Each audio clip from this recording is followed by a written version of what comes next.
Okay. Should be live.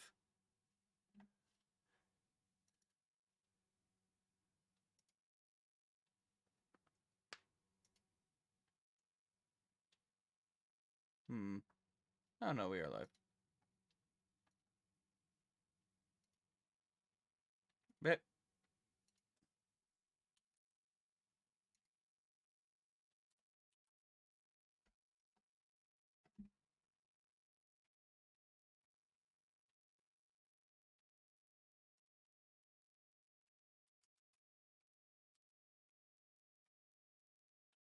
okay.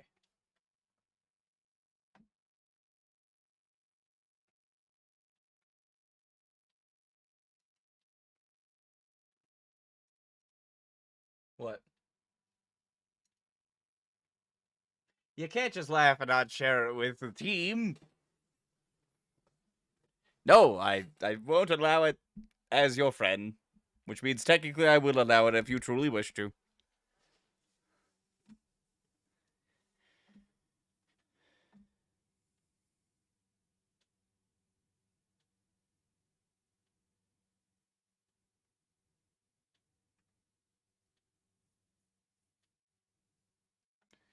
All right, now is when we have to talk. We are live now.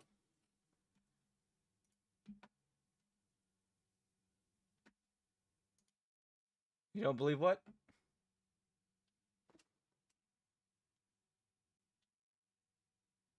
But what do you mean don't listen to you? Well, yeah, but so am I. What was your point? Well, don't listen to me.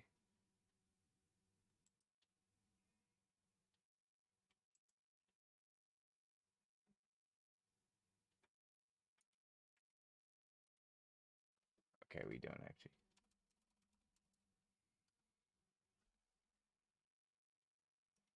It's too late. I'm already lost cause.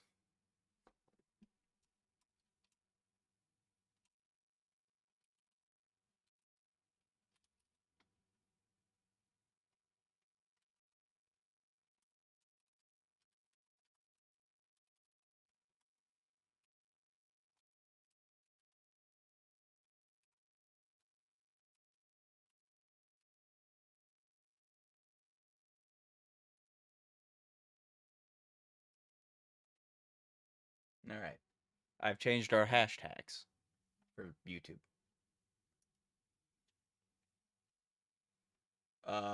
The ones that I have. I agree. Um, podcast, All Quiet on the Western Front, and War Movie. Why the fuck? Wait a minute.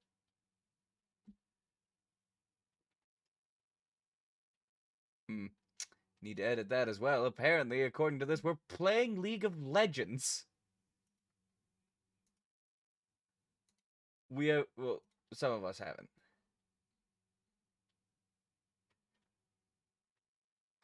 We're not even in gaming. Let's see. Film and animation. That is most certainly what we're working on right here. Although, is that for doing films and animation? This is a great start to the podcast. Just me going through the settings like, yes, the floor here is made of floor.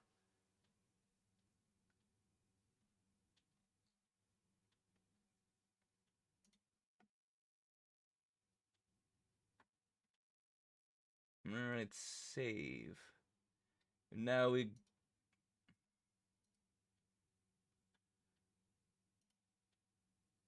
Oop. No, I want to look at it.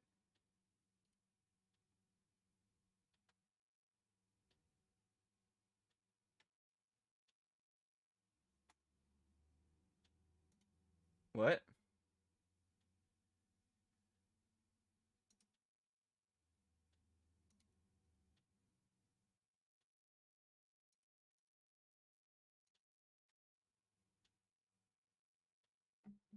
Okay, that link works. Doop-doo, that's all there. Alright. Does anybody have anything they have to do before we can get going?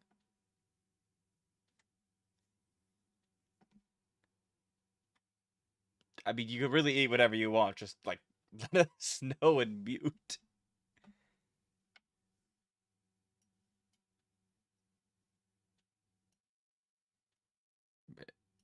Wait, I do need to retweet the thing. Doing a great job so far, everybody.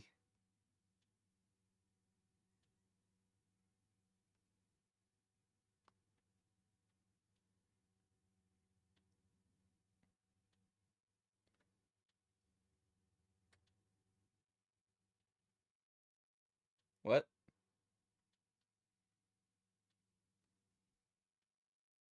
Oh, it's a good thing we found that out now, but pretty sure I know the issue. Yep, that's the issue. But, there. Say words, friends. Words, friends. You see, now you can use that as an excuse for why it was so quiet when we were first getting started, rather than the fact that you guys, while I was fixing technical issues, were like, "That Kaiser will handle speaking." Yeah. What do we need speaking for? We're literally a podcast. I don't know what you're on about. What do you mean you don't know what I thought about? I don't know what you're on about. I'm on about the fact that we have to talk. Kaiser's just doing Kaiser stuff again. This man's losing his mind. You know, just for that, Turning off my stream while we're streaming. How many times do I have to say stream before it sounds weird? I don't know. Give it like 5 solid minutes. It will not take much, I promise you. Probably about 6 more times. Can I move this? I can't move that. It's fine. Although I could actually just... I'm still fixing technical issues. Handle the speaking, friends. Speaking, friends. Okay. I think a topic before we get into the topic is that what has been your, this is a very loaded question, favorite depiction of war? That's a very... I need an example. What do you mean by depiction? I'll go for something completely fictional. The Fourth Great Ninja War of Naruto. So you mean what's our favorite war? Okay, because like when you say depiction, I'm like, do you mean like, you know, accurate battles, like sci-fi space battles, like Never just said, a war politics, a cold never said war? accurate. They just slapped the word war on it because it's a bunch of motherfuckers fighting. Yeah, but you know, depiction is a very broad word for whatever you wanted it to be. A good war. My favorite war.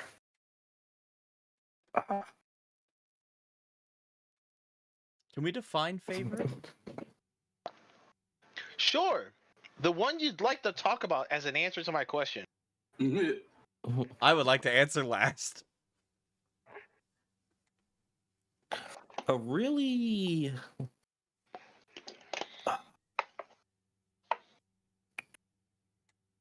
What was this? I got a phone call. Can't take a phone call right now. You're on the air. Because a lot of the wars that I've seen depicted in fiction, I haven't really liked all that much. Really?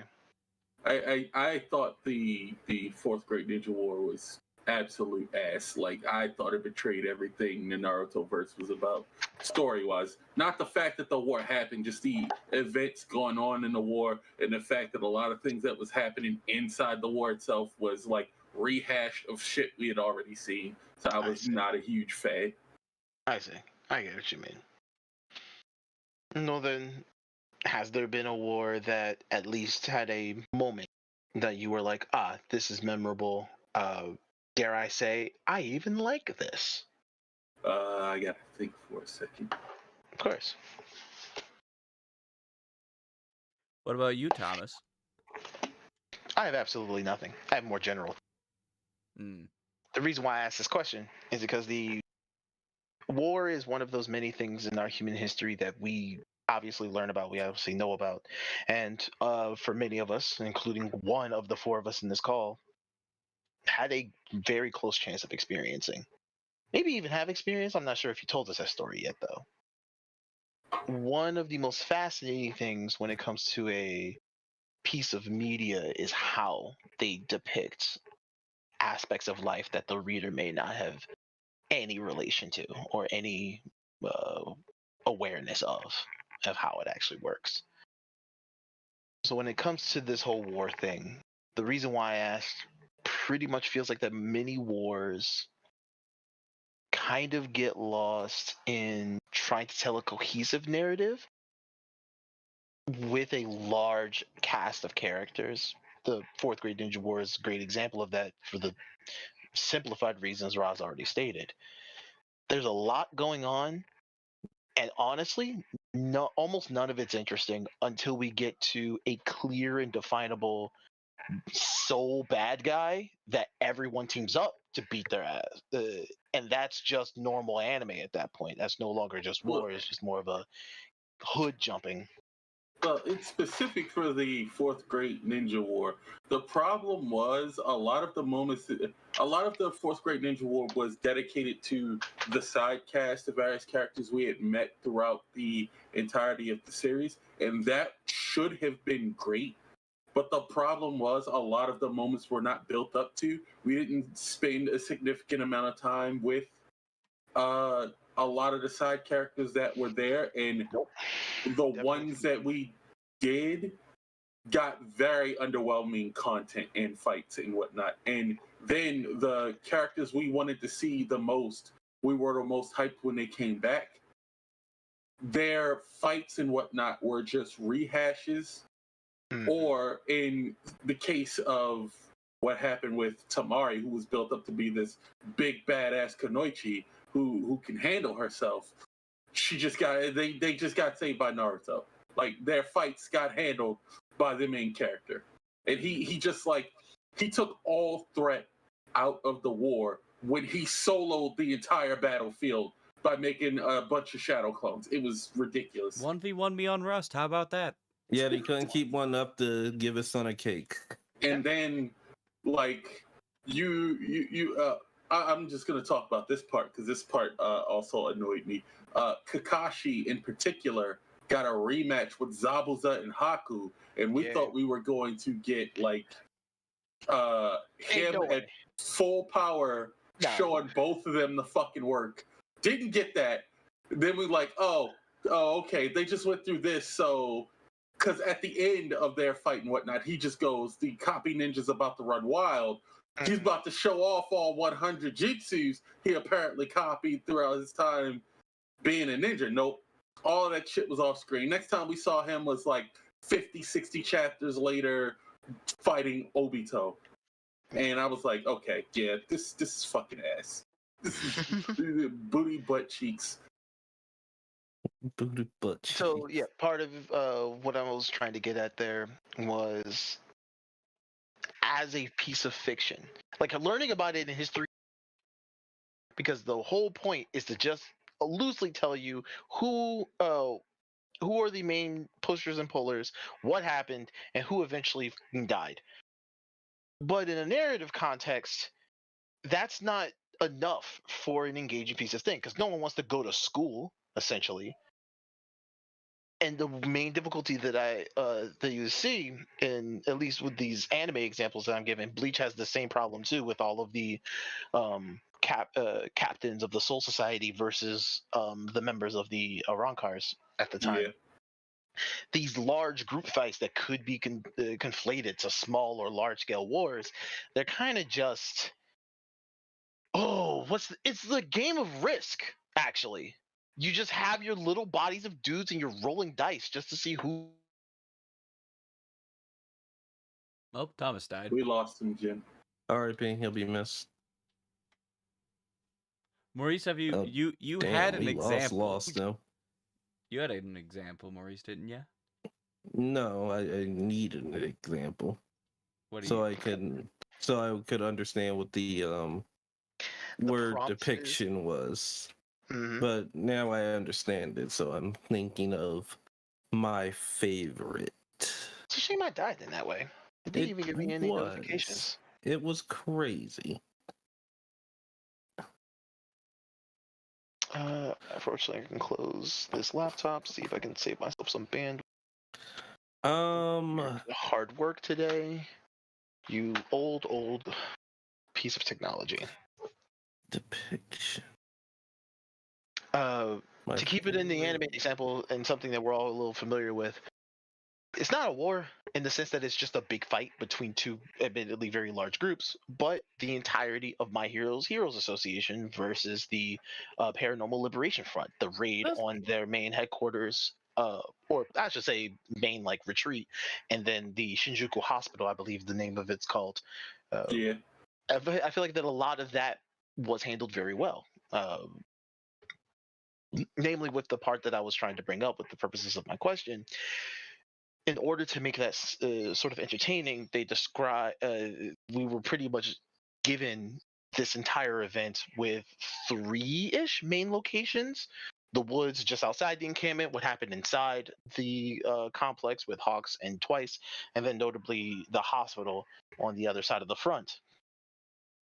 And while under normal circumstances, them bouncing between all three of these locations would be a little jarring, does help to show the scales and intricacies of their of the hero's operation on the dual assault on these places. In terms of battle tactics, I can't speak to that. Also, because they're not normal humans with guns, but except one person, and they all had superpowers instead. So it's a little harder. It's a little harder for me to even try to approach that with little knowledge as possible. But it did seem entertaining, even when I was reading it as a manga years ago. That would probably be my answer, just sticking to the anime examples. But there's others, and other works of fiction that work as well. Mm-hmm. There's a period there. You wanted to go, Kaiser? Ooh, I wanted to I go had my last, answer. but I can't go on. See, this is why I was waiting. But I'm realizing some problems with it now that I'm remembering it. But it's still some of my favorite moments. In Gundam Seed, towards the end, you had I think it was the 3-ship alliance. Yeah, those jackasses. That were trying to stop the war between what was the space people's names? Zaft. The sequel? Between Zaft and the Earth Federation. And we love that Earth Federation. And it's not even the war itself, because it's literally two people going, "You're oppressing us. We're not taking your shit anymore." And the other one going, "We're taking over you because we know better." And then you have the 3-ship alliance going, "No. Everyone stop fighting through murder." Well, Kira Stop didn't the kill violence. anybody. Thanks, Kira. If only you were the better pilot between you and the murderer. But yeah, I liked that, not for the politics, but for the spectacle, because it gave me one of my favorite things ever, which was the meteor unit that got attached to the Freedom and the Justice, and they destroyed them, people. It wasn't even close. Both armies could have teamed up and they still would have got destroyed. It was great. I fucking loved it. Did they cross on them? Cross on them? Yeah. Pretty much, they destroyed everything they had in one shot. Yeah. Yeah, it sounds like they crossed on them. They effectively no-stock them, for people who know what that means. No. Oh. No. Damn. I imagine that any sort of large-scale Gundam fight with some of the elements that I talked about from the My Hero well, because there's already giant robots shooting space lasers. Can't get less entertaining than that. Because when it came to the Freedom, and I also loved it in the scenes. I haven't seen Destiny, but there's just these scenes of Kira Yamato where it's he has moments where you think he could be him, but then the next scene he opens his mouth and you're like, no, never mind. He could be him, but then he turns out just to be he. He'll activate like the super Spelled mode HI. called. It do be him, it do be him, but it won't be her. He'll activate this mode called seed mode, and then you'll just see the target screen come up. And every time the target screen would come up, I would get hyped because I knew he was about to do some shit. And one of the things is, Kira's a pacifist. He used to kill, but he doesn't like killing. So what he's doing... And what do they do in this story? They kill. They make him kill again. So what he's doing with his seed mode in the target system is he's targeting their guns, their cockpit, not their cockpits, their Don't target the cockpit with seed mode. To knock up their cameras. And to knock up their cameras. That's right. Damn it, Kaiser. He's targeted all of their weapons in their cameras to knock them out, and he just decimates all of them, just like.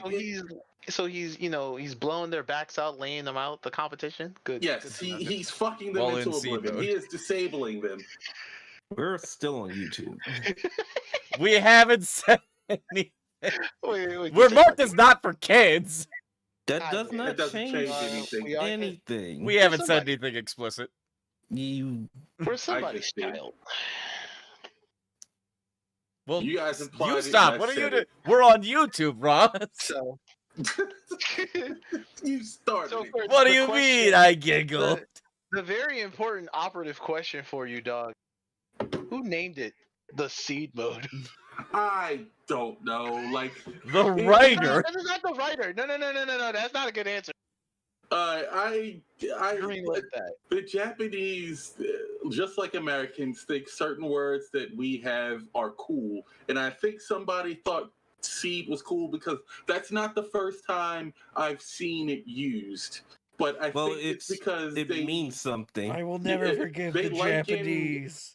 They liken the coordinators to like plants that need to be what is it? Okay. Nurtured to sprout or something like that. Sure. Yeah. Sure. But it also does mean something. I forget exactly what it means. But superior evolutionary element destined. I mean, you could always do that after the fact. They could have did that with Donk mode. That's a lot of extra words. The Bahubahopper mode. Right. Big old Tonhankaru mode. Peel. You could have said peel, like banana peel mode. Banana phone mode? Banana phone mode. Oh, there's another war. Banana skin mode. There's another war I really like. Let's hear it. And I got reminded because this too also has the word seed in it. Oh, so you're keeping track of everything with seed in it. Gotcha. Yeah. Everybody knows I'm a farmer. Everybody's allowed to have their preferences. You do be having hoes. I can confirm. So, in Final Fantasy VIII, they have these things called gardens. And the gardens are basically paramilitary schools that teach kids how to operate as mercenaries. Oh, interesting. That's the cover for it, but what their jobs are actually to do is to take down sorceresses. And sorceresses are the most powerful beings on the planet, often become dictators that take over countries. So they need to be taken out. or at the very least contained. So at a certain point, a sorceress comes back from the future. Oh my. Possesses a politician or two and takes over one of the gardens. The Galbadia Garden. I'm not gonna lie, this sounds like a space fantasy version of Past. It kind of is. And then you are working for WAMM Garden, and you end up going to war with the other school because the schools can transform and fly around. They were designed to be mobile battle stations. So you use your mobile battle station to invade the other one to stop them from taking over the rest of the country. And a giant fight breaks out that ends with a climactic battle between your rivals since the opening part of the game. And the battle with the sorceress and you freeing her from the control of the future sorceress. So it was a very wild and crazy part of the game. This is the part of the game where you find out that the sorceress you've been fighting the entire game is actually possessed by one from the future. Because I think just before the battle at the gardens, you find out that not only was she the leader of WAMM Garden originally, and she was the one who created the system that was designed to take down sorceresses. She was the person in control of the orphanage where your character comes from. And that was the reason you were elected leader of the garden. You were raised and trained to take her out if she ever got possessed and went bad.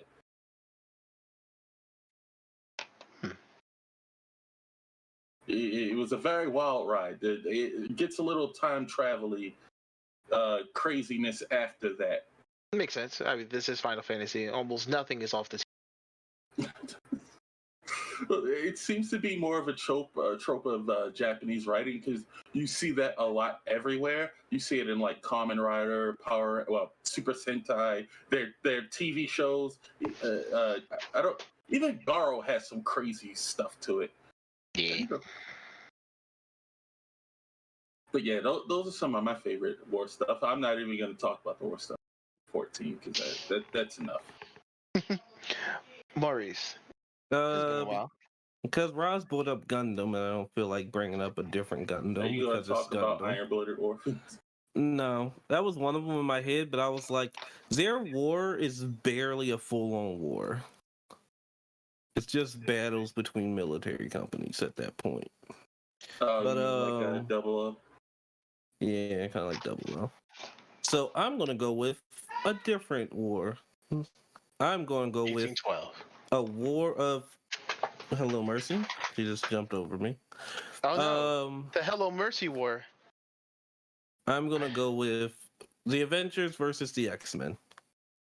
Oh, you mean the one where they create the Phoenix Five?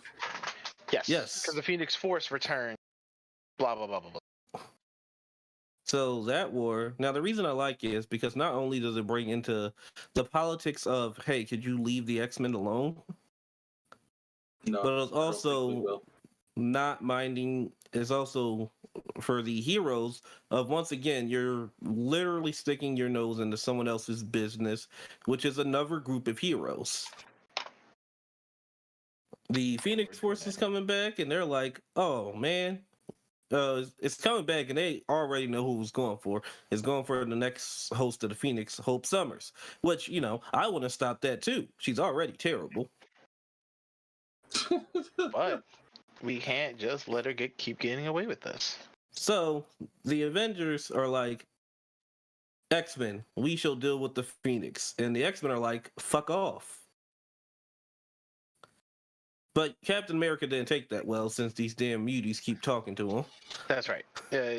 From what I understand, this is probably one of the cleanest cut cases of overstepping any level of jurisdiction that these superhero groups have between each other. They pretty much said, this is an X-Men problem. We'll deal with it. And sure, we can say, honestly, that the X-Men struck first when he concussive blast Captain the Shield, knocking him very far away. But, they already decided to mess with the Phoenix, which during the war they did break apart thanks to the smarts of Tony Stark and other smart people. And they destroyed the Phoenix, separating into 5 and creating the Phoenix Force 5 because the Phoenix likes mutants for some reason. I have a problem. I have a problem with Marvel. Like, I got a very spiteful problem with Marvel. I'm sure you do. And then they had to deal with the Phoenix Force 5 as a whole, as they decided, hey, we could just take over the world. You know what be? You know what'd be funny? You know, ha ha. You just ruled them all. Yep. You know what? Not only did they give it to a very powerful magic user, a nearly indestructible man, the leader of all the X-Men, a very powerful psychic, and Namor. Just Fishman. Yep. You know He what? already has enough evidence. Rick Sanchez is worst enemy. I'm about to create my new favorite war. I'm waging war on Marvel. All right. The company? Yeah, So you want to They fight will- Disney? no peace as long as I live. So you want to fight Disney? Yeah, I got problems with them too. Okay.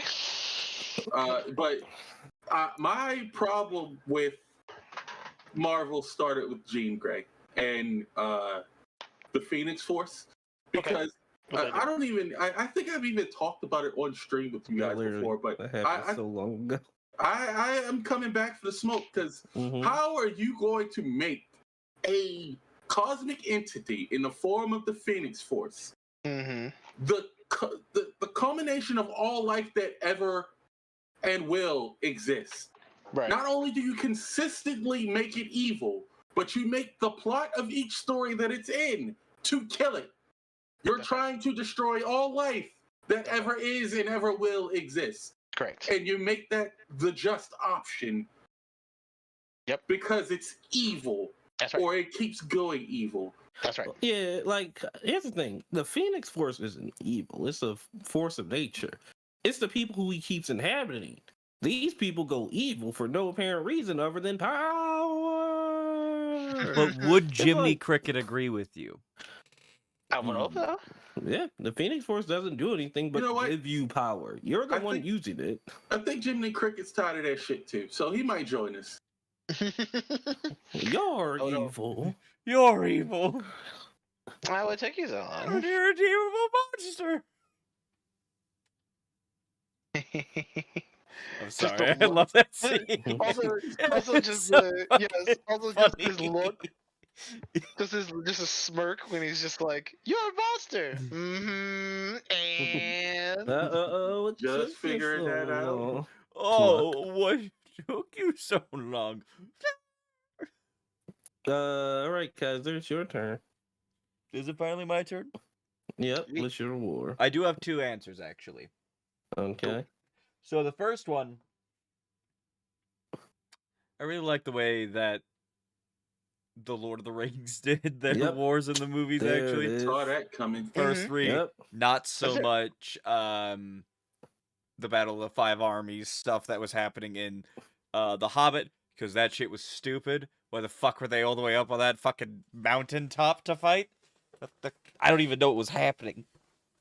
But the originals, the way that they did a lot of their wars, while it is a fantasy series, and we have characters that are doing things that are relatively, compared to Joe Schmo, you and me, fucking impossible. Legolas and Yeah, Gimli sometimes. each both kill 42 and 43 orcs themselves. that's right. It's actually kind of low now that I'm thinking about it. It's not. It's not compared to everybody else who kind of like 1v1 trades with an orc, Yeah, but or Boromir, who at least takes down like almost a dozen before you get shot with arrows. It's a lot. It's a lot more than 12. It's like I'm pretty sure he gets, in the extended version at least, 12 kills after the first one hits him. Oh, okay, then I am miscounting. I mean, spoiler. I don't give a fuck, actually. We're a spoiler podcast. we should put the new name, spoiler podcast. Nah, that exists already. Haven't seen. Lord of the spoilers. And so, as you're saying, spoilers. w- Yeah. It does the thing that we've been talking about. One thing that can happen when you have large scale war scenes, when you're trying to be realistic about it, we lose our focus on the characters that we care about. When you have the scene at the beginning of things like, Saving Private Ryan, you've got a lot of people where it's like, all right, charge forward, and then a whole bunch of people die. You're like, wow, this sucks so far. But like, Yeah. the fact that we just saw 18 people go down, that has significantly less impact than when, you know, a character that we know and have gotten to know and we have like more information about gets killed. Kind of like, again, with Saving Private Ryan later on in the movie, where the actual squad that we're working with, and they start to drop. Those hit a lot more than the deaths on the beach, despite the fact there, you know, what, like 13 of them? There aren't a lot of soldiers in that unit when compared to the dozens, if not, you know, cool 100-ish extras that died. Those poor extras. And that's something that honestly speaks a lot to our mental state as human beings. That's not just a thing where it's like, yeah, if you want to make a book war entertaining, it's very important to make sure that you're making the scope larger, but keeping the focus of that scope on the characters. Yeah. But in reality, when Hi, sweetie. you say, you know, what was it that I believe Joker actually had a line about it. You kill 100 people and, you know, 100 people die, nobody bats an eye. You make one person a target, though, and everybody loses their minds. That's not a direct quote, it's something along those lines. And that's kind I of believe how it so. works. When Yeah. you have something like, you know, like a mass shooting, yeah, it sucks. It's really freaking sad. But then if you do it and like zoom in on it and you focus in on one person and the effect of them on it, it now gets way worse. It's kind of like how where was that school down in Texas? Uvalde. Not Sandy Hook. The one that recently Yeah, happened in 2022, Uvalde? right? Yeah. The school in Texas. There's a lot of them. Yeah. Well, the one that recently had a shooting. Obviously, you know, a bunch of kids died. Not good whatsoever. But the internet rallied around that teacher who had gotten hit, and then they had that video of a bunch of people coming to see them after they got out of the hospital. That made everybody all freaking sad, and it's just like, yeah, some of y'all are more sad about this than you were about the actual thing that just happened, you know, over there with more people. And, you know, I'm not talking on it, it's just something that our brains do. When it gets to large enough numbers, you can't even really picture it. Like when I say 1 million people, you're like, that's a lot of people.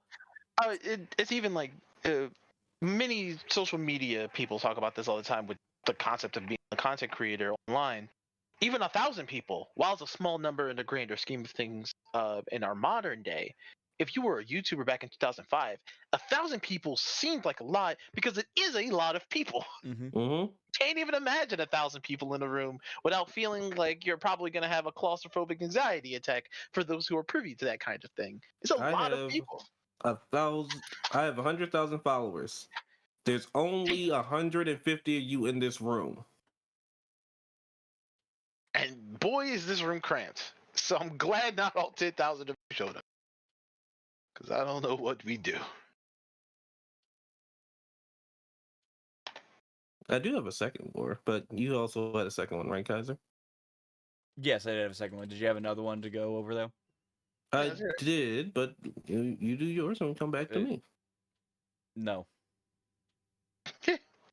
Is it an anime? No. Do yours.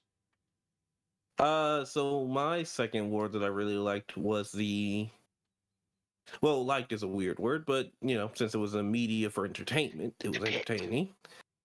It was the American versus Russia war from the Modern Warfare series. Ah, okay. So this is the plot of Modern Warfare 1, 2, and Yep. so what goes on in there? So straight up, this fucking terrorist pretty much decided, all right, first here's America. We're going to send you undercover to there's stuff before this, but we're going to send you undercover to find and stop this terrorist. So that's when they attack an airport in Russia. That's why you get the mission No Russian, because no one speaks Russian. You go in there, and then once you're done, your person, spoiler, if you never played Modern Warfare 2, the original, somehow, you get shot. You undercover agent you, and because the police and everyone find your body, this was an American attack to war. America's like, well, fuck. I mean, we ain't gonna go down like no bitch. Well, for some reason, we got evaded hard. It's like in video games, America just gets the shit kicked out of them a lot. It is more entertaining that way.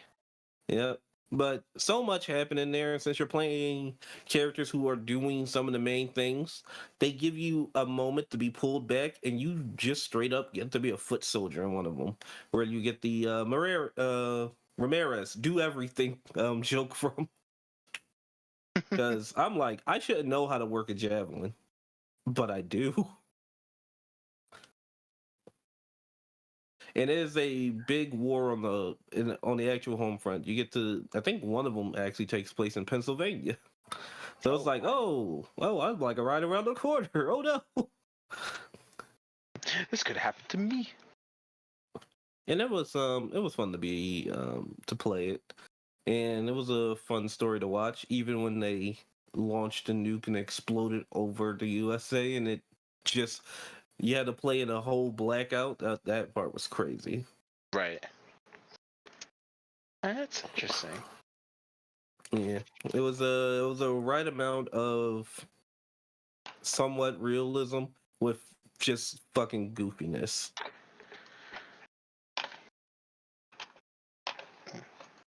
So, Kaiser, what about yours? You had another one for it. I did. One of my favorite war stories is All Quiet on the Western Front, 1979 edition.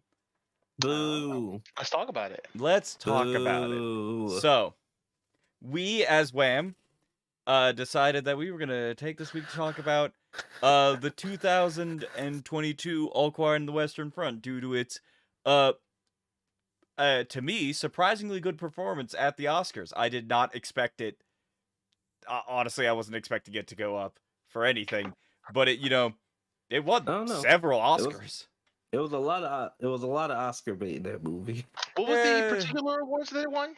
I should have pulled that up before we got started. I got it. Yes. Because I'm wondering if it's for cinematography. That is one of the ones I got. Yeah, that there's a very apparent part of its presentation. So that I would not be surprised for. Was it in the running? It was in the running for Best Picture.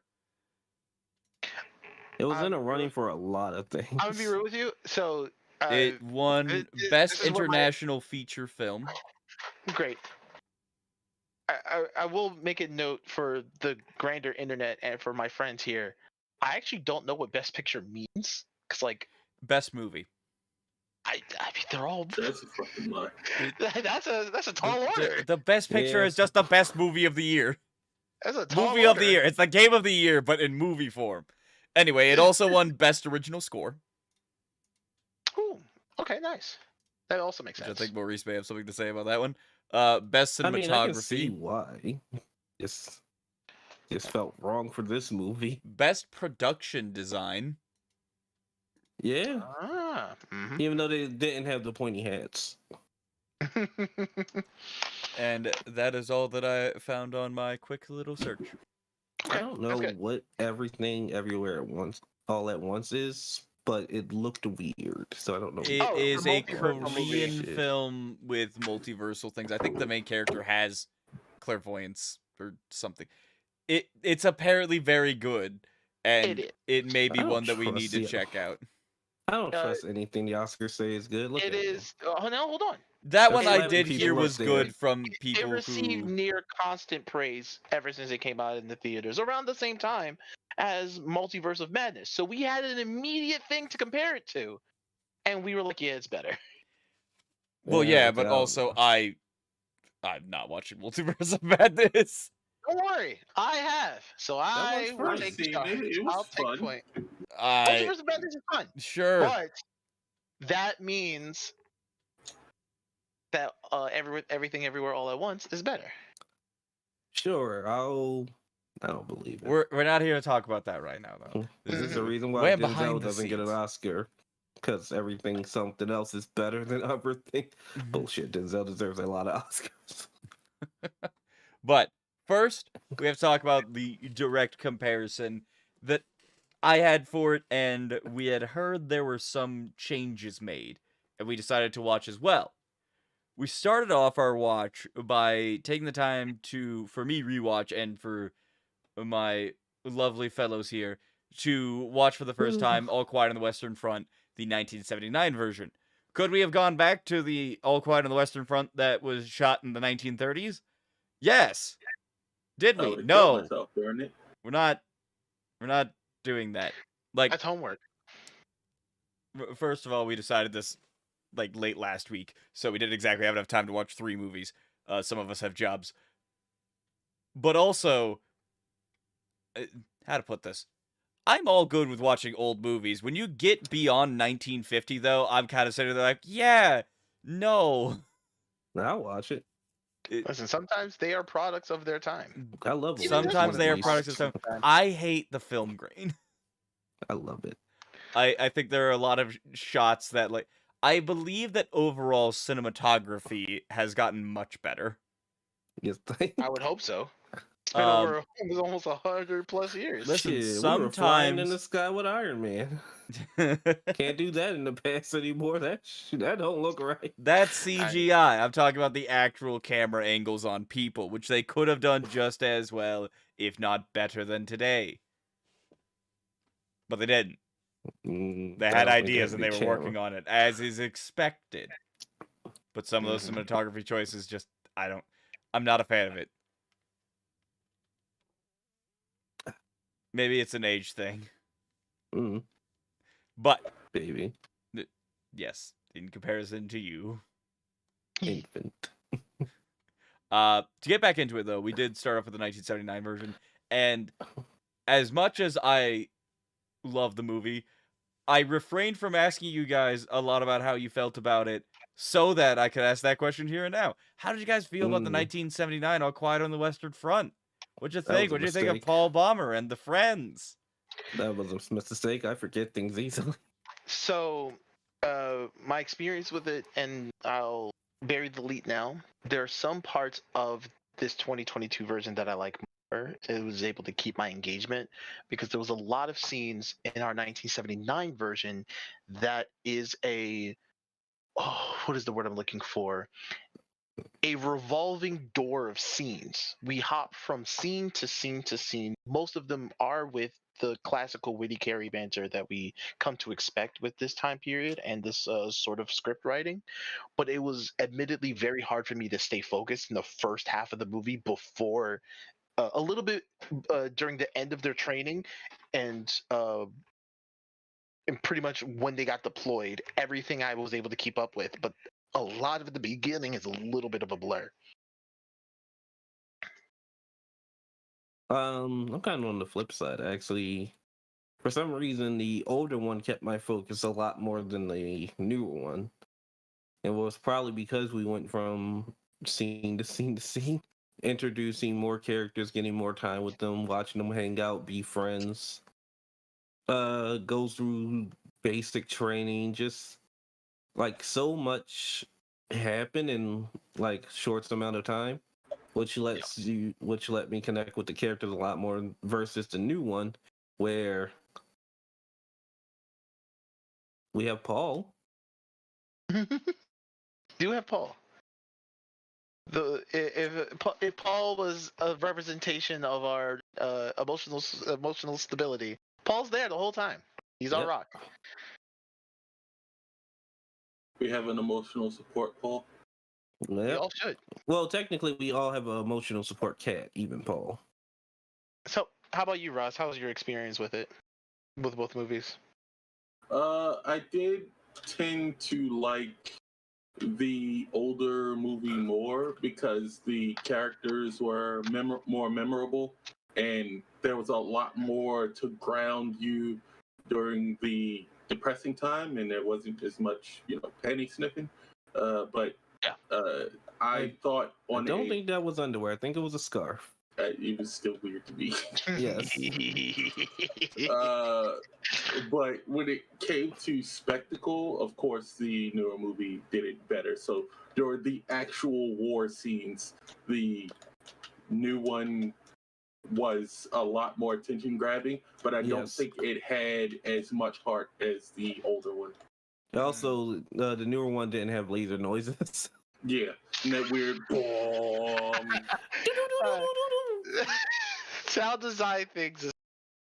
I'm glad to hear that that many of us did enjoy the '79 version, Yes. including but not limited to the man who admitted that this is actually a rewatch for him, Kaiser.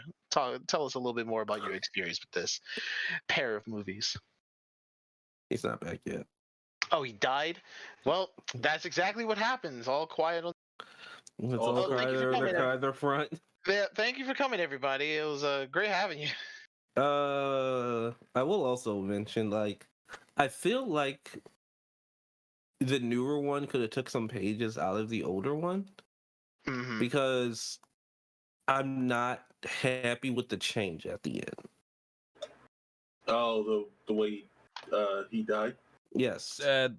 Honestly, there's a lot I don't like about the change, but we'll get into that in a moment. Yeah. Yee. Like, that's probably one of my biggest gripes. Even though I don't mind the final thing, I kind of wish, like, they could have done it slightly different where I would have probably been okay with it. They could have added both into the mix. Right. But, I have the power of hindsight. But, I'm going to be honest, they also have the power of hindsight. Someone has to watch this before they send it out. But, sometimes when you look at your own work, you go, Did they say? good job, me. Did the movie makers say that they were adapting off of the '79 version of the movie, or the books, or the actual written account that said that all of these movies took inspiration from? I did. I don't think I don't know what they said. I didn't do that research, but I don't even know who directed this thing. I don't believe this was more accurate to the book than the 1979 version. In fact, with many of the scenes and character building with the 1979 version, I would bet the 1979 version is more accurate. I would agree with you on that. The director is Edward Berger. Can you quickly tell me, quickly look up what other projects Mr. Berg? I already have it. I cannot give you a clear answer since they are mostly all German. Ah, makes sense. I think this might be his first big screen. No, wait, he did something called Jack.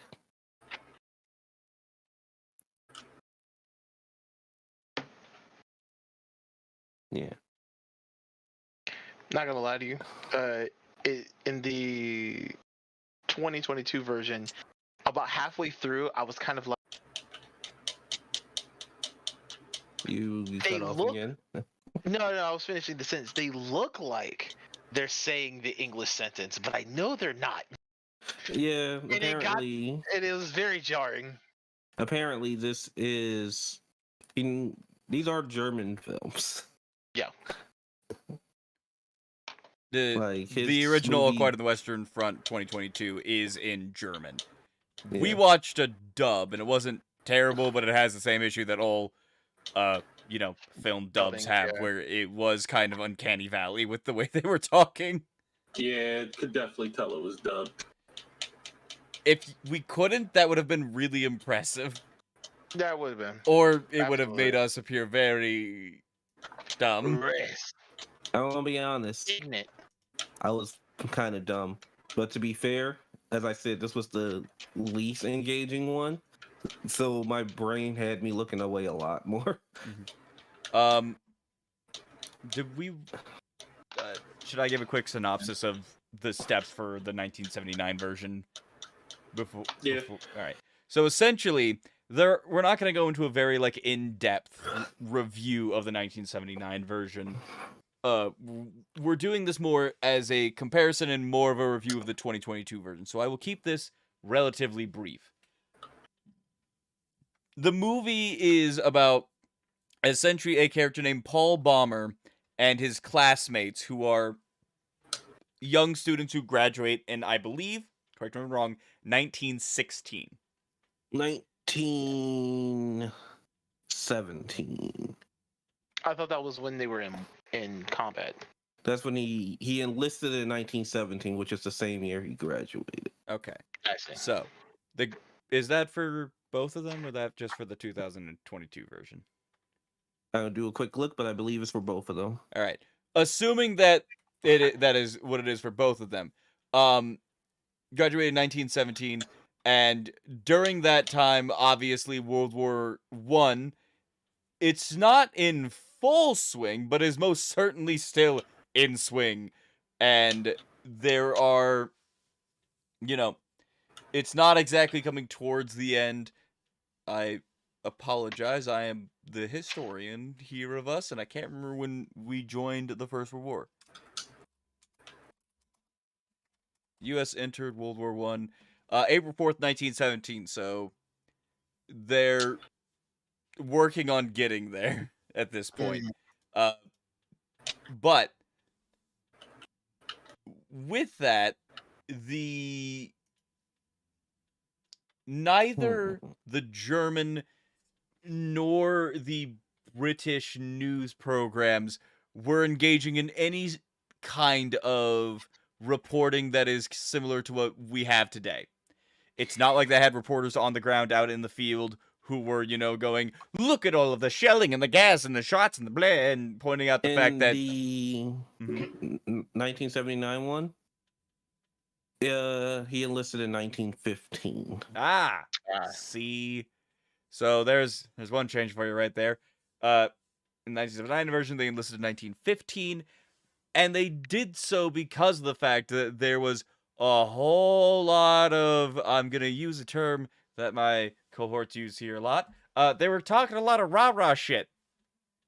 There was a whole lot of, yes, go defend the fatherland. We'll be in Paris in 2 weeks. Put a rain check on that. Yeah, put asterisk on that. That's the designated time frame. 2 weeks to get to Paris. So, there's, extremely high morale. People are talking about the war as if it's something that'll be over very quickly. It'll be an easy war. It's a good war. It'll build you into stronger men. My generation didn't get to have a war because there was a peace that lasted about 50 years in Europe, which was weird for them because, funnily enough, the Europeans really like to shoot each other.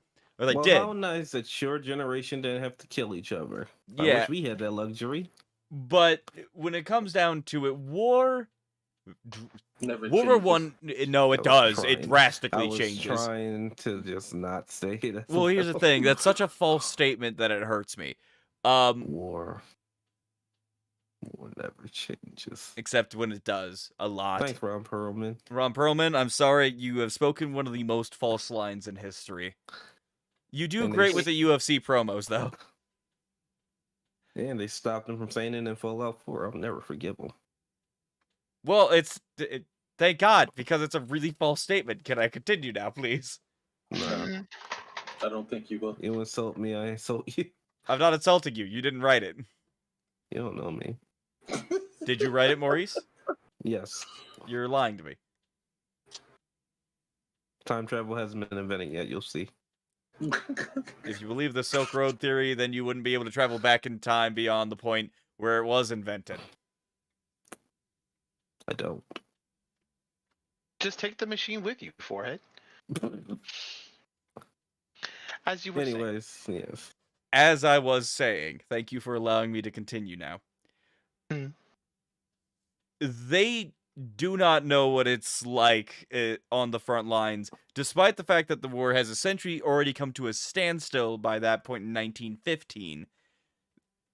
That was the attitude on both sides. They're like, quick war, quick good war, build everybody's, tolerance up, get out some aggression, and we'll be good to go for another couple of years before the next generation has their war. Well, as anybody who knows history knows, World War I was not a good war. We had a meeting afterward to talk about what was legal or not. I'm sorry. I'm sorry. I had a joke in my head. Go ahead. Please Yeah, interrupt me more. Apparently, it was a great war. Yeah, that was the fucking name of it. But They called it that. yeah, they should have named it the Nasty War. They didn't think it would be. Down dirty. They didn't think that in 1916's Americans would start leaping into their trenches with shotguns. I'm surprised they didn't use that as a visual in the 2022 version, by the way. True. I mean, they got the flamethrowers. Yeah, The but also, flammable. And the tanks. I'm kind of The tank annoyed fight. by a certain part of the movie, the more recent one that we'll get into later. But I'm talking about the timeline. So he and all of his classmates enlist right after they graduate, and it's something that everyone is in support of. Like, yes, do it, let's go, time to do the thing. And then they enlist, they go through their training, they get to be their commander, who is kind of a ponce, but Yeah. they deal with it, they graduate, and they go out to war, and immediately are smacked in the face by the fact, oh, this isn't fun at all. This is also People die when they are killed. People do die when they are killed. And when they get out there, they get to meet Cat. I can't remember his full name. It's more complicated than just Cat. But his name is Cat. Cats. Do you want to send it to me? Sure, if you want to say this last name with a Z randomly smack dead My in the name middle. is Kaiser. I didn't know that you had a Z in the middle of your name. Good Kaiser Ball Z. His name is Kaczynski. Kaczynski. See, this is why you shouldn't let a person with speech impediment say foreign names. I didn't. I took it from you. You're Fine. welcome. I didn't Yeah, sit back and let you struggle. This wasn't for you. This is for the I people believe at in you, home. buddy. I did it for you. What do you mean? No, you could have did the Kaczynski's proud, Maurice. Give it a nice fair shake again. I ain't doing it. Kaczynski. Look, it's going to turn into an S. Don't look at the S. That's not how speech impediments work. Don't look at it at all. Just say Kaczynski.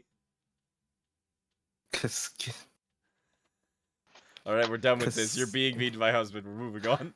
So, they meet Cat, and Cat is their squad leader. And essentially, right away, they learn, the whole people die when they're killed? Haha, funny joke, but actually help. And so then we proceed to go through a mixtures of, the horrors of World War I and get to meet the party, who I'm not going to go into in depth. Because again, not here to do a full review of the 1979 version. I would highly recommend it, though. It's is free. Currently, that's the thing. It is free on YouTube. If you are here watching this, you have free access to the 1979 version of All Quiet on the Western Front.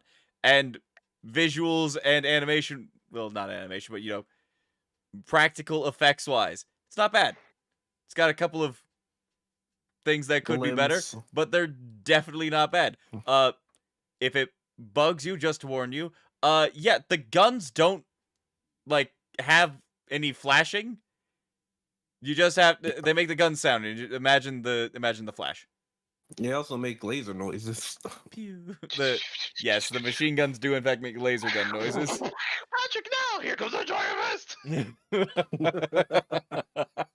Oh fuck! I could do that edit on part of it. No. The one at the end right before he's just like, God, why? I've never seen, just to slip in there, that this old one had that the new one didn't. Cat didn't explain to them to use the shovel. Yeah. They did not explain it, but they showed it. They they start to fight, and these are people who enlisted at 17 in 1915. As the war goes on, 2 years in, they're 19 years old. This same kind of thing happened with World War II, but they became the old breed. They were considered old for the front line. Which just only goes to show how bad this is going. They, in the US, could not legally drink. But I could kill a man. But they are considered old. Just not old enough for certain things, like a peaceful and healthy life. But, to continue on, a lot of it is spent hanging out with the characters, though. A lot of the first half is, the beginning of the trickle-in of, like, look at how bad war is, but also, look, everybody's here, and they're friends. They're sitting in a hot tub 6 feet apart. No, they don't find any hot tubs. And they end up meeting some French Frauleins. And, they get to hang out with the ladies after getting one of their friends extremely drunk. But then we hit the second half of the movie, and they start dropping like flies. I think we lost one in the first half as well. We lose one in the first half, but then we really start to lose them. And right as we start to lose them, guess who shows back up again? Their old asshole commander with a new fresh set of recruits, which is where we get the talk about the shovel. Basically, Cat is very knowledgeable about this stuff. He has been stuck doing this for a while. And so he has a lot of knowledge that he shares with these young peoples. Fine young gentlemen. And you can kind of see that the soldiers, not soldiers, these former kids who were our main character and his friends, now are much more distinguished. They know what they're doing. When their old commander shows up, they're giving him shit the entire time because he's a fucking nitwit. He's trying to be an asshole. Before then. Yeah, but now they actually are the ones who know how it works out here, and he is not. Yep. To the point that in the first battle where they're all involved, their former instructor legitimately hides in a hole for a minute before Paul finds him and grabs him and goes, "Come on, we're charging!" Later on, after that battle, their former commander is awarded with the Iron Cross of Germany for heroism, which is pretty fucking dumb because he didn't do anything heroic. But, that's just another part of the whole war is hell. Also, he became cool now after seeing that in the first hand. He's got to sit down with everyone and chill.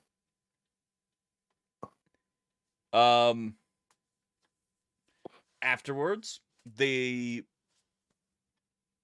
I'm sorry, I just drew a blank. After that, it's a lot of death. There are a couple deaths, and then Paul actually gets wounded. He gets hit by some shrapnel in the leg, and he is taken to a military hospital where he is treated, and one of his comrades loses his leg. And then you get to see what the mentality of people in that war were like after they got amputated or they lost a limb. And it's not entirely dissimilar from how people in today's age react when those similar types of injuries happen to them. It is not something that people can easily cope with. Yep. And eventually Paul is released, he goes home, and he kind of has the ability to wait out the rest of the war. He gets injured in, I don't know, what would you guys say, mid-1918? Yeah. I actually have I'm about to say the timeline is a little hard to tell with the movie, but if you have the timeline, I would love to know. I have part of the timeline, whatever they're willing to share with me. When does he come back?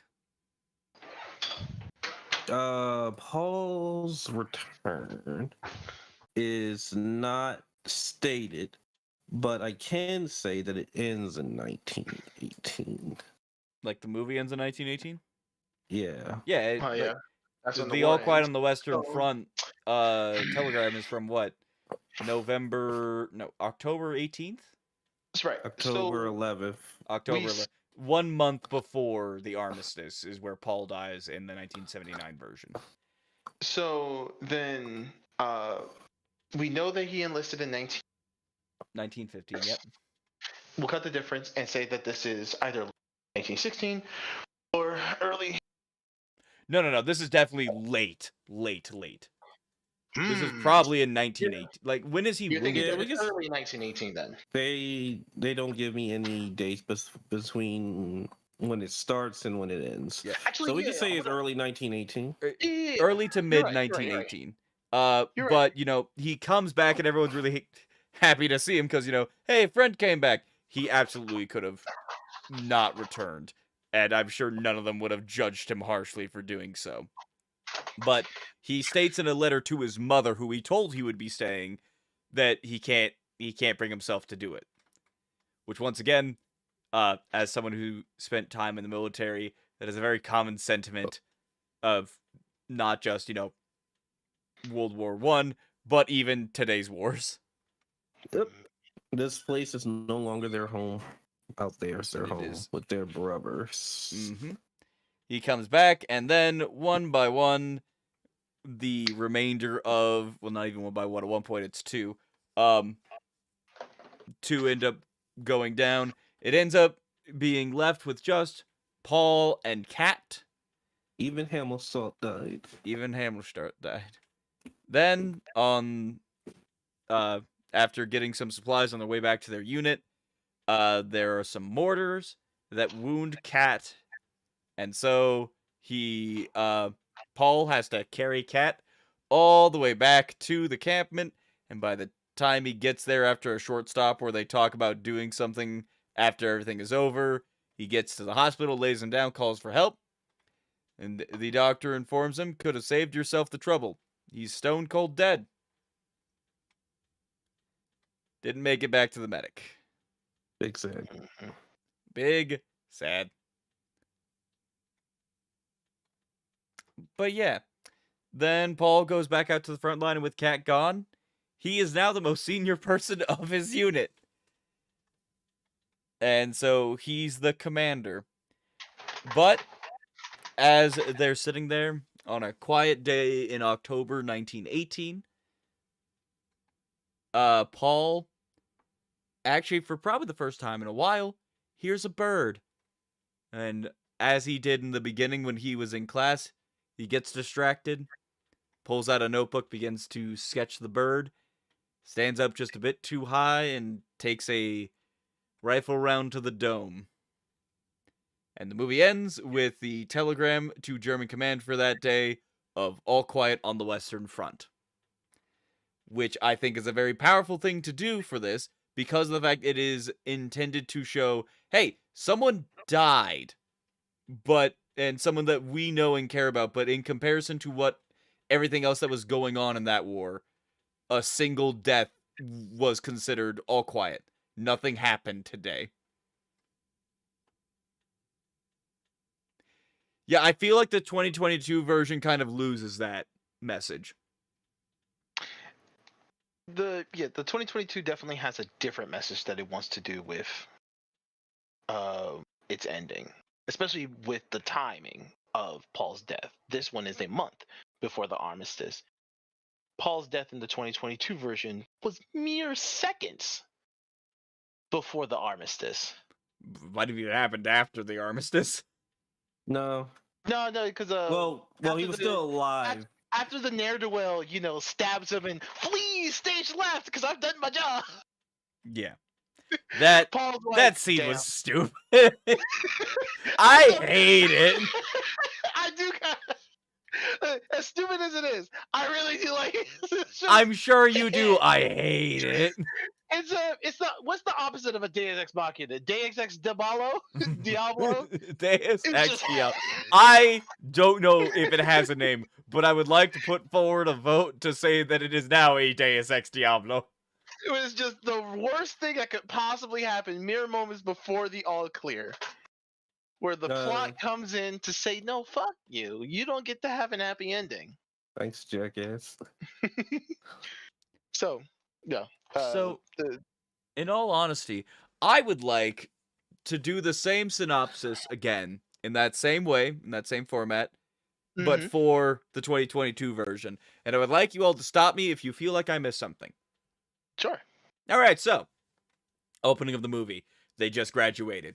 They are going to join the military, and they get a nice speech from their school president telling them about how it's great that they're all enlisting and how it's going to be awesome. Thanks, principal. So Have you seen War? enlist. They're very happy about it. They go out, they get there, they're mortared, they start dying, and then they just continue to die until the movie ends. A little bit like that, yes. What I think is very between all of the death, we get to know Kat. Rest of them, we only really get to know 3 of his friends prior to even becoming prior to even his enlistment, because they were all, I guess, neighborhood friends that they went to school together. Right, that he tries to stick with for their time in the service. Ludwig, because he's the first one who goes. That's why I remember his name so well. Lude. Franz? And I feel like... I got the chief. I feel like I know the third one, but it's not coming to my mind right K-R-O-P-P.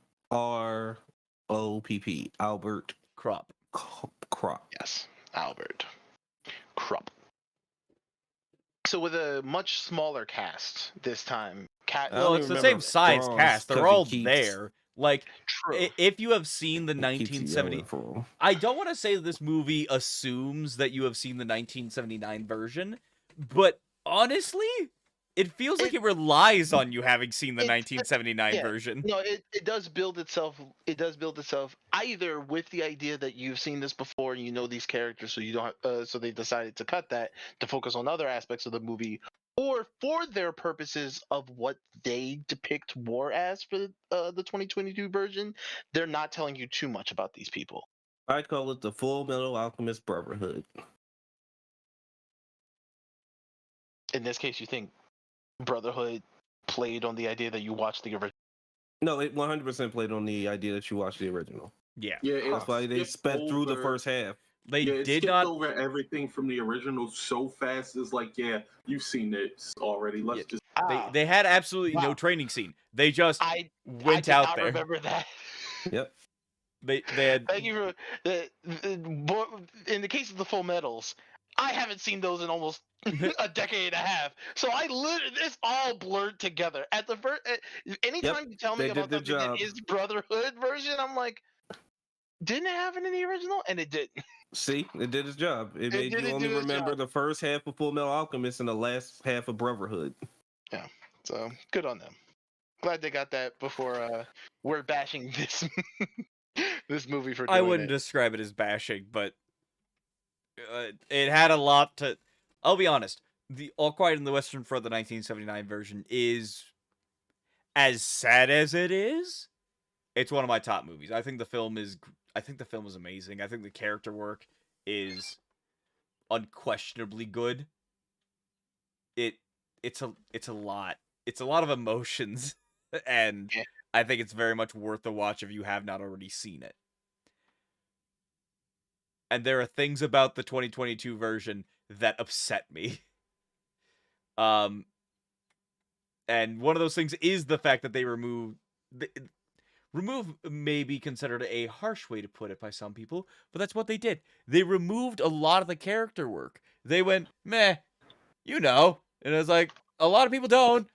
I don't know. And these are technically new characters. Like, yeah, they have the same names, but there are things that are different about them, and I would like to know what those different things are. Yeah. And we, honestly, never get to find out what those different things are. We just go into it, and we are immediately in the whole, meh, war, what is it good for? Absolutely nothing. Also, the new movie starts with the depiction of how brutal war can be by doing what the 1979 one did, but just a lot earlier and in a slightly different way. They just had a So big charge. yeah, but they had a big charge. You watch this one man, Heinrich, die. They take his uniform, No, you they don't. take his tech, they bring You don't actually watch Heinrich die. well, yeah, but this Heinrich dies. We follow his jacket, go back home to the cleaning services. They get fixed up, tailored, and then put back out, and his jacket is then given to Paul. Yeah. Versus the 1979 version of actively having the wounded board the train the fresh recruits come out on. Yeah. Mm-hmm. Like both of them hits pretty good, but I think that older one's crazy because they're watching what is going to happen to a lot of them. Yeah. Yeah. And I think that one works even more because of the fact that that sends them a message, and they even have a moment where they're like, huh, that's weird. But we're going to combat, guys. This is great, right? And like they literally go from looking at them like, well, that doesn't look good. Probably nothing. And then they move on, and it's like, no, you probably should. You probably should be thinking more about that. It's like, nah, that couldn't be me. Like many of them are on crutches, many of them are just limping. One had their entire face just covered in a bandage. And you're like fresh recruit, look at old recruit. Mhm. Oh, I think boy, oh. the most important part is to remember the way that the wounded were looking at them as the fresh recruits. Mm-hmm. They were looking at them with sadness, not because, oh, I've been hurt, but also they're like, oh, y'all are fucked. Yeah. Y'all You don't didn't- want to be here, but here you are. Congratulations. Welcome to hell. Yep. You ain't get that in the new one, but they did do something in the new one that I think they did better than the old one. Go on. So the scene of them getting their fresh meal and Kat yelling, "Where the second battalion?" Since half of them were killed, so we get double portions.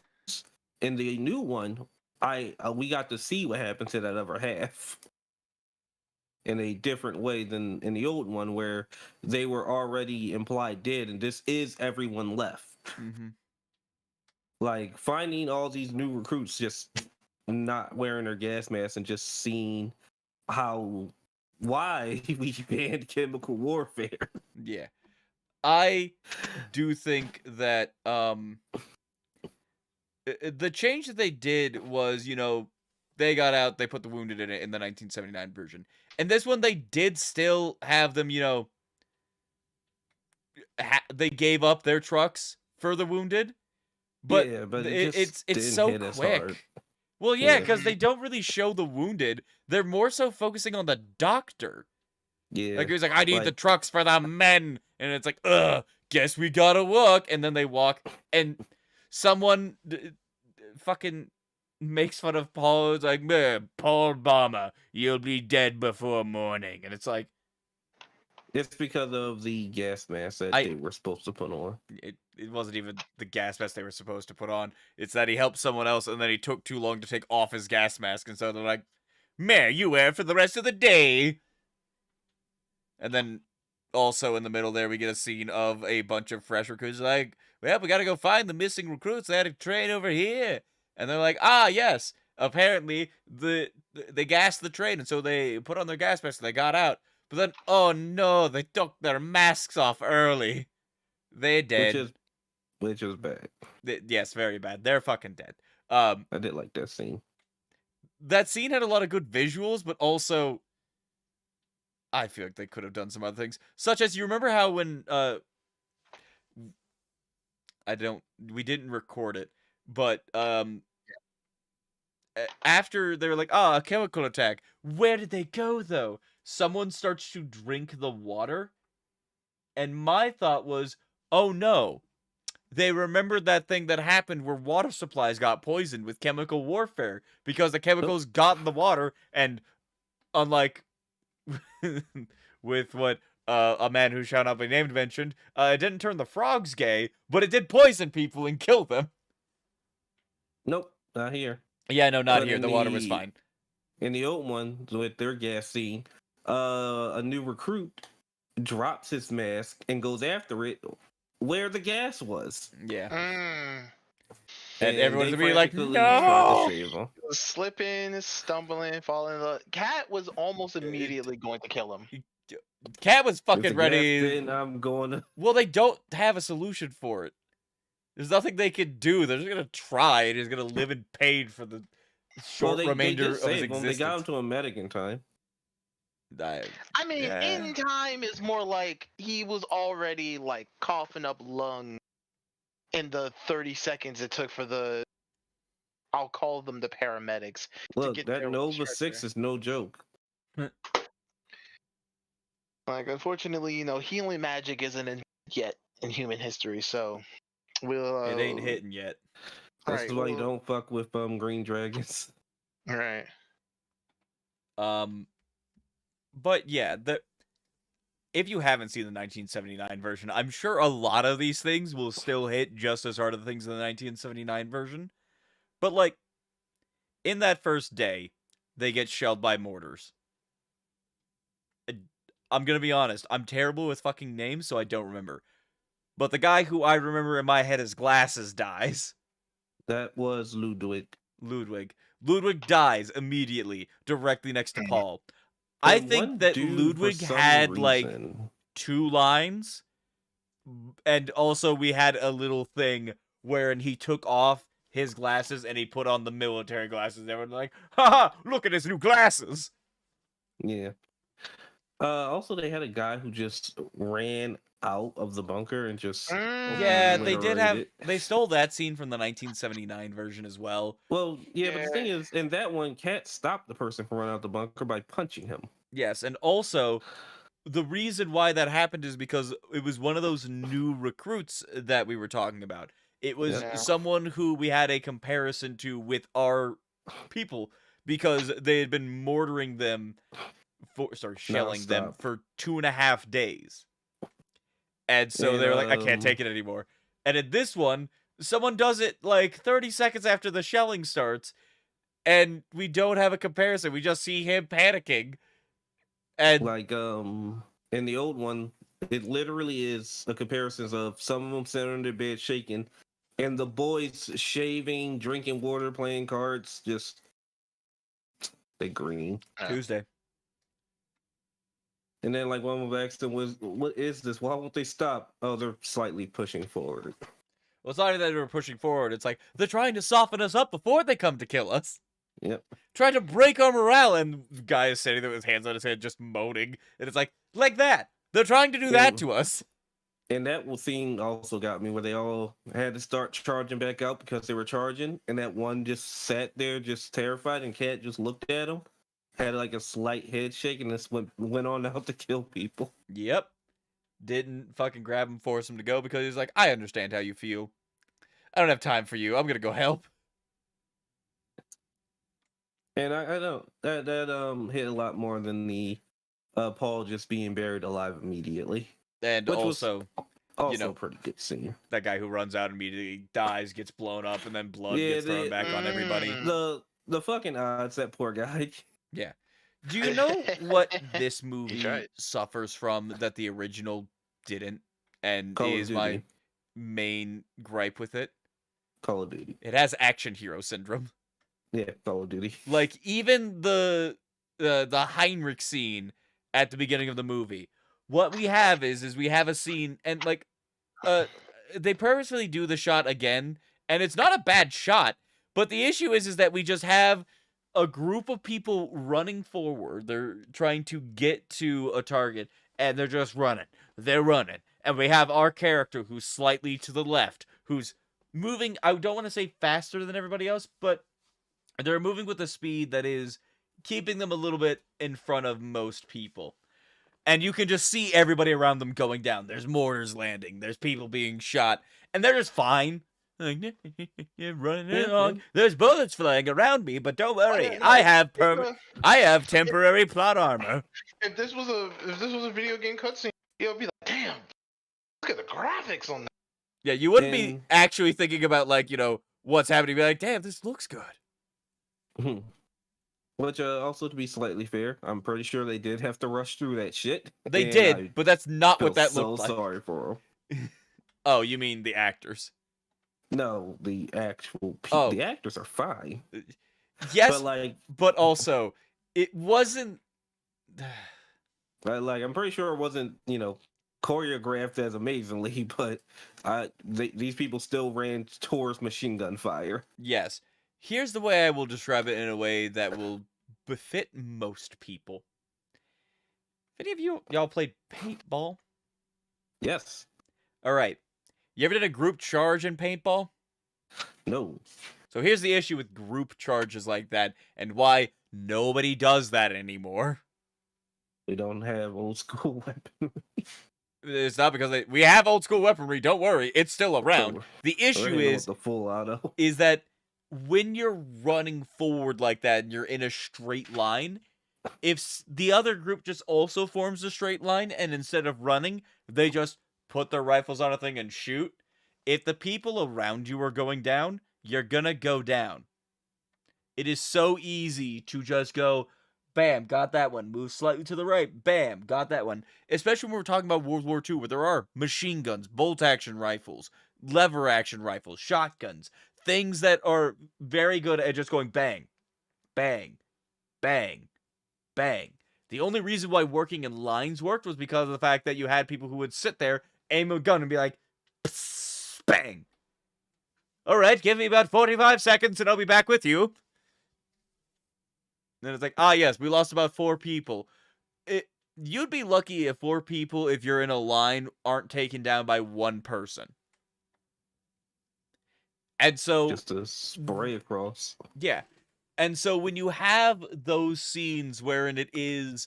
and the first one is honestly the least egregious. We'll get into how I feel about some of the other ones in a minute. Because goddamn, does it annoy the shit out of me, actually. Especially because of what this, this story is. But we have this, these groups of people that most certainly, if the people around them are going down, they should be going down. And they're just not. They're making it to where they need to. Fucking... Well, Heinrich has the ability to run all the way through, fire 5 shots that he definitely misses all of. Because aiming straight in the fucking air.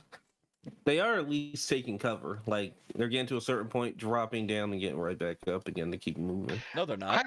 Heinrich feels a little more... Am I mixing them? Yeah, they're not dropping and moving. They're literally just running straight. Oh. Yeah, Heinrich... They dropped to shoot. Heinrich is a little more unbelievable than Paul's, because Heinrich was poised to be a complete, coward. Yeah. Not even wanting to get into the fight. Yeah. And as soon as he starts running, he's like, oh, I can do it now. I think the worst part is his running form also sucks. Let's fucking go. I was gonna say it, but as a man who prides himself on judging other people's running forms, he was not cooking. I'm sorry, you pride yourself on that? Oh, right, with the... I love judging people's running forms. If you're wondering an ideal example of a running form that Thomas can get behind, end quote, we do have a short about that you can find on the channel. If you go to the videos and go to shorts, you'll find it there. Or you can just watch the first 10 minutes of Andor. Or you can watch the first 10 minutes of Andor. But I want to find it now, but I don't want to take the time out of this to find it. We'll bring it back around later. Is that, there's one from The Conjuring that you actively say, "There's a running form I can get behind." My priest needed to get out of there. That was. He made the right call, the objectively correct decision. Sometimes you just gotta run for it. That's the name of it. Yeah, right. Heinrich, of course, is less so believable in more specifically that juxtaposition of we literally see him cowering in the trenches before either a comrade or maybe a superior officer in that unit urges him to get up out of the trenches and help with the advance. And as soon as his little feet start plip-plapping in the mud, he's like, I can do this. Mm-hmm. Now, to get back into the synopsis, because we are going back and forward a little bit. A little bit. It's a little nitpicky. Yeah. But, yeah, I'm sorry, my train of thought just crashed. So we did the poisoning.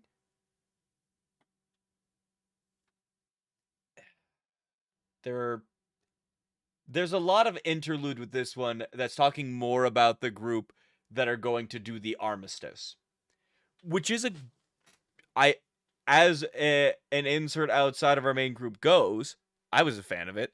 I enjoyed those scenes. Same here. But honestly, I would have preferred if they had focused more on that, made that group the main focus. If they were going to assume that we already knew about the 1979 version, I would have preferred if they had made that group their main focus and given us snippets from Paul and co. Kind of the opposite ratio that they did with this. No, actually, not only do I agree with that, the specific framework is that our main pusher and puller of this is trying to make an emotional play to the French generals, I believe, in a particular meeting that he's having. And one of the key phrases that he says is, the longer we wait, the faster all of these poor men and all these poor men die. Yeah. And that could have been the framework to be like, okay, so the name of this game for the 2022 version is not the horrors of war, but how long should we engage in these conflicts with the sacrifices that we make engaging in them? You know what I also would have been a fan of? I don't like how different this is from what I know of this movie. How different it is that I have experience with from the novel and the previous story. And also having it be the exact same name. And if they had, just done it in that same way, wherein they have it as a larger focus on that group rather than our main group, call it, instead of All Quiet on the Western Front, use one half of it. Call it fucking All Quiet or the Western Front. All on the Western Front. Nothing is quiet. Don't take out the middle. All is Western. All is Western. All is quiet. But I get what you mean. Actually, you could take out the middle. You could have done Quiet on the Front. True. It I'm just rewatching the scene with homeboy Hans. There was a good portion in the middle where that boy was undercover, nearly getting killed. It looks like they met in the middle. I would not charge when my team has some machine guns. No. But then we have a larger battle wherein Maurice, you said you like to call it the 72-hour battle, because with the negotiations, the French general is like, these are our terms, they are non-negotiable, sign the fucking paper, you have 72 hours. And as Thomas stated, he's like, sir, the longer we wait, the more people die. And he goes, you better sign it quickly then. And he's just like, I can't fucking sign this thing. And, the part that I actually found to be, I don't want to call it amusing, because it sucks, but a lot of the main statements that were said with this was a lot of focus of him going, a lot of people were like, this will not be a long peace, this is more of a dictatorship, this is, a war that is relatively even, but you're making us sign something as though you're about to take over Berlin. And that's kind of, unfortunately, that is the same sentiment that led to World War II. So even the way they did those scenes, that is relatively accurate to how it worked historically. But that's about the only thing they did that was historically accurate with this fucking portion of the movie that they had. Which is, and I do like to add, unlike the old one where we did get to see the Kaiser. Yeah. This one showed us a lot more of the politics behind it. And as a not historian who doesn't know too much about any great wars, it was nice to see that even back then, even though this was already known, the class difference between I am a general, so while everyone down there is eating bread and stealing each other's food, I'll have lobster. Was it actually Like, fuck lobster? this guy. No, but it was some fancy ass food. It was fancy food. I think one of Setting them up was there, eating lobster on drinking that an train. espresso. It Eggman was was lobster on living. the train. Eggman was living his goddamn life up.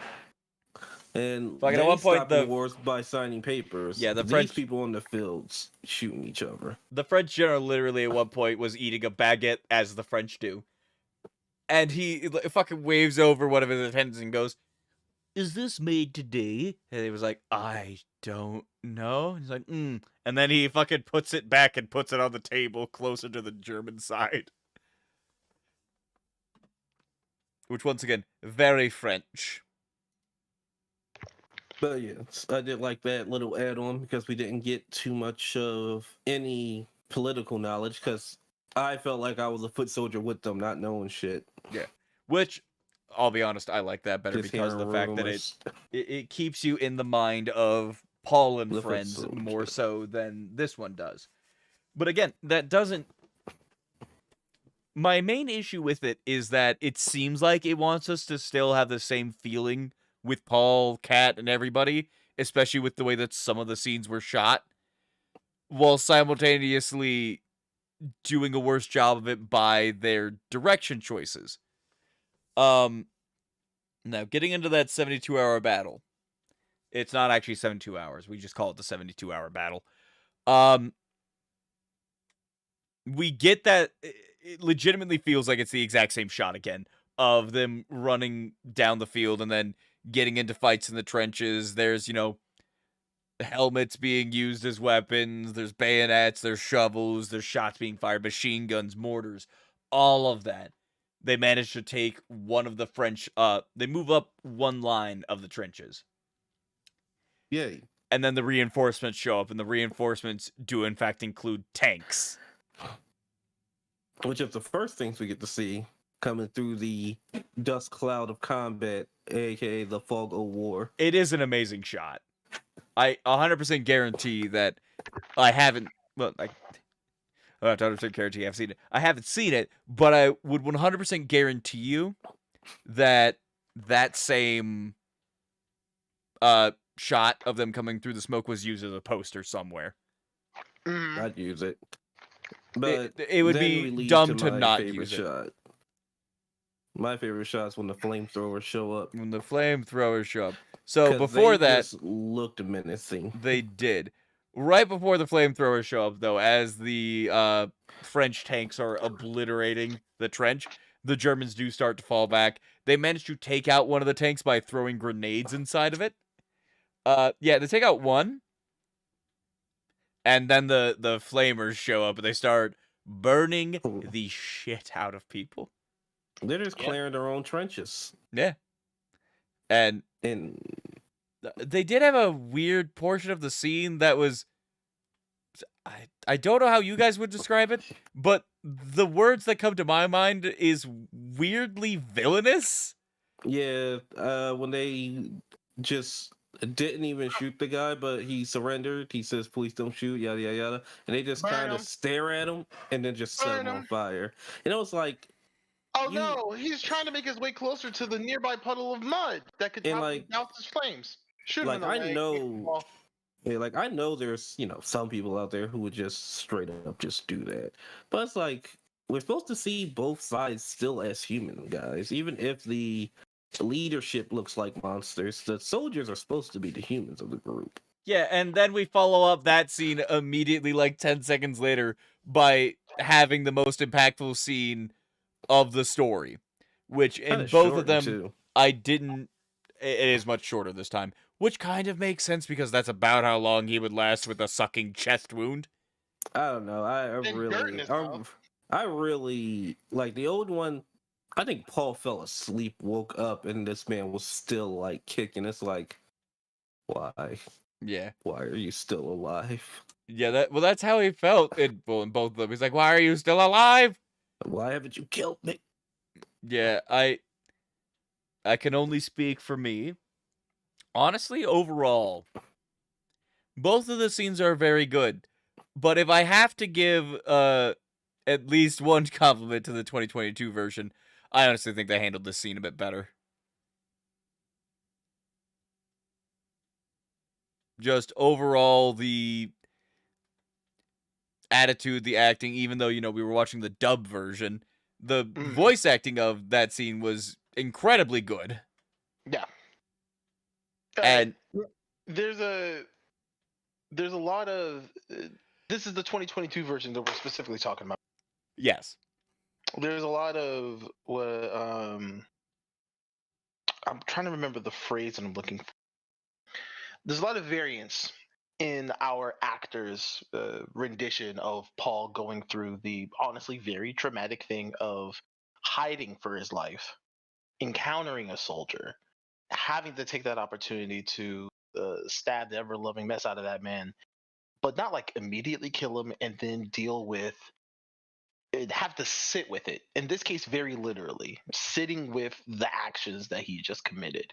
The other Paul in their 79 version, and I want to belabor this point a little bit later when I talk about their filmmaking and acting philosophies at the time, is a little more quiet with it. He's just sitting there, not like peacefully taking it in, but he's not. You don't see him falling apart at the seams until he decides to look into the man's effects and see that the random Frenchman that he just stabbed to death now has a family, and then goes on a relatively long diatribe, internal monologue to himself and to the dying Frenchman about like, I'll write to your family. It's gonna be great, I promise. Very reparative look, a very reparative and positive thing on Paul's perspective in the 79 version. In the 2022 version, the adrenaline is still kicking. Well, here's the thing, actually. Sorry, dude. Yeah. Paul doesn't end up taking his stuff in the 79 version to write. He says he's going to, but then he sees it, and I can't remember the person's name. They kept the same name and they had the same profession. He's a printer.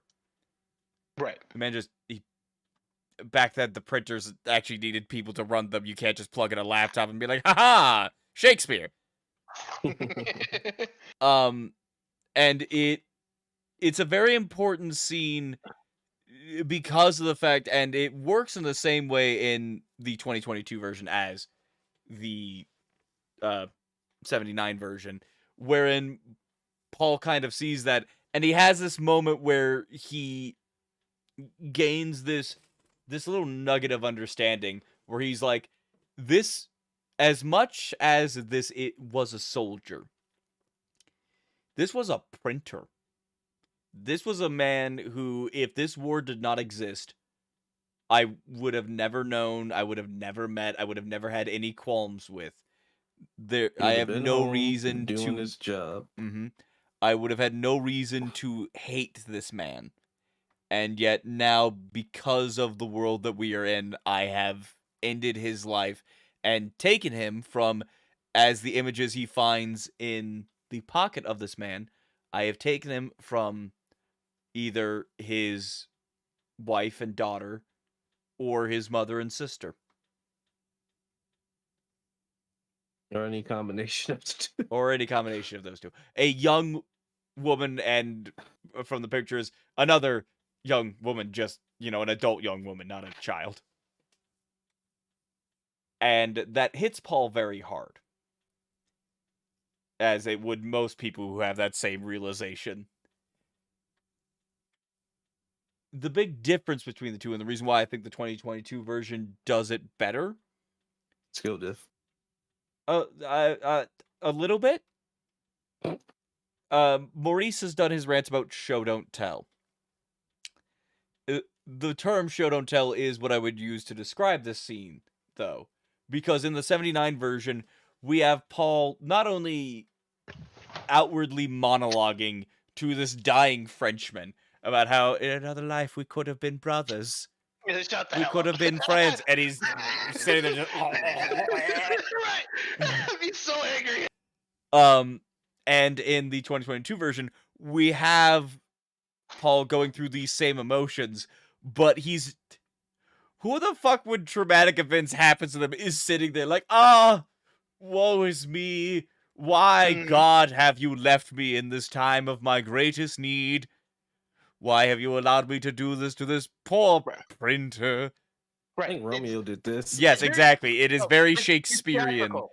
And Right. It's specifically theatrical, but the 2022 version does a lot of face acting. There Yes. it is. That's the concept I was looking for. Facting? Face acting. Yeah, I know. I'm not going to say it again because it Yeah. sounds too close to other words. Yeah, but I was like, I don't know what he's getting at, but he needs to stop now. But yeah, and that honestly, that's a lesson that we have learned in cinema that I'm so happy we have learned, that when you have a good actor who knows how to, emote, to show human emotion, that we don't have to have them explain their every emotion. We can, in fact, just allow them to show it. You leave Mark Wahlberg and The Happening alone. I will not. Oh, plants are killing us. Oh, it's in the air. No, never. No. Mark Wahlberg, as a personal dig, Mark That took- Wahlberg is totally that man in the meme that's just like the hand on his cheek and then his face, but his eye. If anything, that movie showed his acting chops. I couldn't have pulled that off. Well, I mean that's because you don't like face acting, even Just- in your personal life. No, just be dead inside. Be dead inside. No. Oh, too much eyebrow. Sorry. Good night. Sorry. Anyways, Yes. back but- to war. Yeah, back to war. And I'm very happy that they were able to do the scene the justice it deserves, because that scene is, Good. God, it's a good scene. But it's not how to put this. It's not a scene that you're gonna like. It's not like those of people who are a fan of the Rocky movies. It's not like the final moments of Rocky 2, where you're like, I could watch that 1,000 times. If someone looks you dead in the eyes and they say to you, I could watch the scene where Paul kills that Frenchman in that hole and then stares at his dying body for an extended period of time, multiple times, you might need to call the police. If they ever say they're going on a trip to France, you have to stop them. Call the fire brigade. I've already put them on the UN's list. It's okay. Precisely that for help. They're not allowed to travel to international waters. Even international cruises, if they're going anywhere near France, That's right. Nope. stop them. Every time they order French fries, If they eat French fries with what appears to be malicious intent, they only use German cutlery. if they may have a family lineage that traces back to They- Argentina. they douse the French fries in Heinz. Mm. Yes, We've done this joke to death. it is a very good scene. It is a very good scene, but it is one that you watch one time, you're like, wow, I'm incredibly depressed. Rewind it, play it again. More movie. Hooray. And then there's Roz that's like, wait, I blinked, I missed it. Quick, run it back. I want to see what the skill issue was. Sorry, I had to use I'm trying to remember. Did Roz actually say in one of the two skill dip? No, he said skill dip maybe? somewhere else, but Yeah, no, it wasn't. This is wasn't here. probably where someone got shot. It's the no. It's the suicides. The unalivings. Yes, gonna be me. gonna be me. Not my cup of tea. A slightly add on to the scene of Paul doing that. In this one, the reason why Paul was able to get away with it was because either a grenade or a mortar went off behind the soldier, knocking him into the hole. Yeah. And re-looking at that first opening scene of this, apparently grenades and mortars don't have their effectiveness anymore unless it's, relevant. Legitimately, they have random plot armor. Because allow me to explain something. When mortars explode, the entire thing explodes. I'm gonna assume everyone has played at least one of the Call of Duties that allows you to utilize grenades. How to put this? When they explode, it's a real bad thing. it's in fact not good at all. Oh, Mhm. snap! Grenades going off kills people. When they explode like that, they will throw shrapnel everywhere, a very large radius. And so it's not just as simple. Also, there's a such thing as what we call in the biz a shockwave. That shockwave can turn your brain to mush. Mm-hmm. Like, this isn't like the air's angry. No, the air is very angry, and it will kill you. Yeah. It'll, just like in another meme, it will rattle your bones. Rattle me bones. And if you rewatch the movie, a couple of people survive. From what I can tell, point blank Yeah, it's, booms. Yeah, the effect is quite literally. And these aren't new versions; these are the old ones. You know they had the impact. yeah. Also, with Yeah, legitimately, with the way that some of them like get hit so close. First of all, we should have seen the mortar on screen. Secondly, that mortar could have hit that sucker in the dome. mhm. Mm-hmm.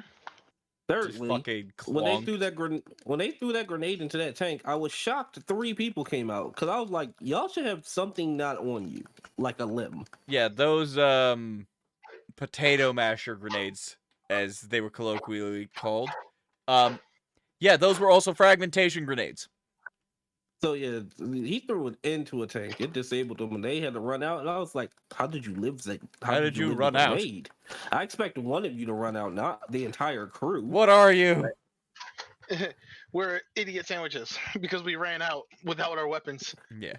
But yeah, we do. Eventually, that battle ends. They survive. They do the food thing. That Maurice Which talked I about like. earlier. I liked it much more than the other one because it just makes more sense there. It does. Moving on from there, we do have. Essentially, they find one of them who got injured, and he's not doing too hot. It might have to be amputated. But he'll be all Yeah, right. Paul didn't get they wounded this time.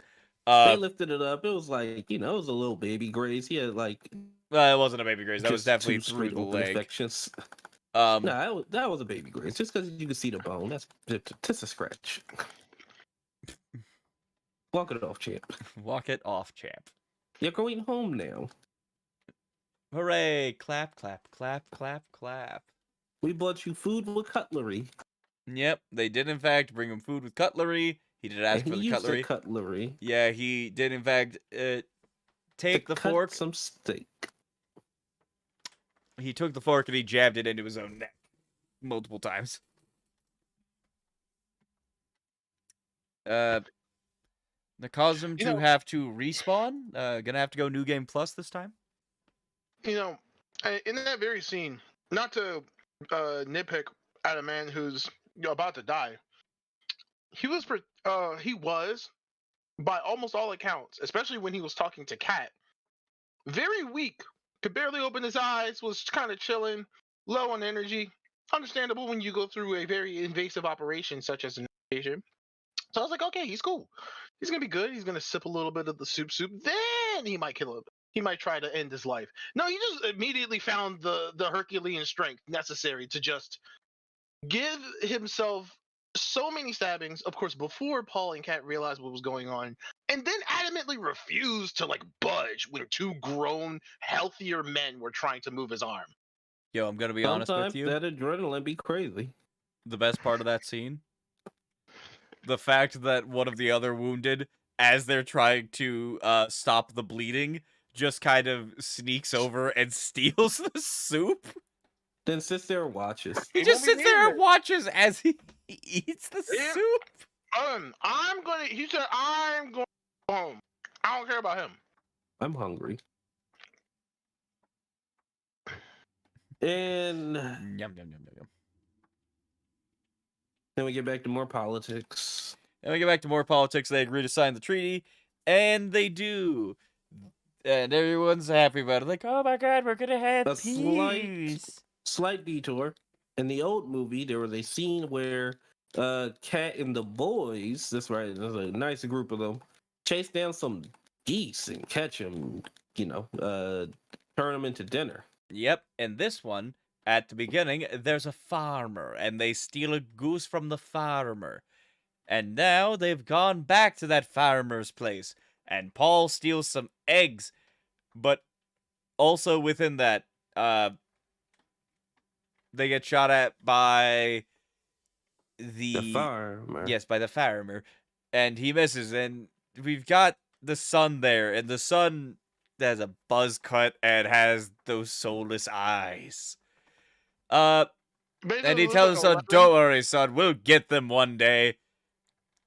And then Today's the fucking day, father. somehow, after they get a bit of a distance away and sip on some of the eggs because the eggs got shot, the kid shows up with the dad's rifle and shoots Cat.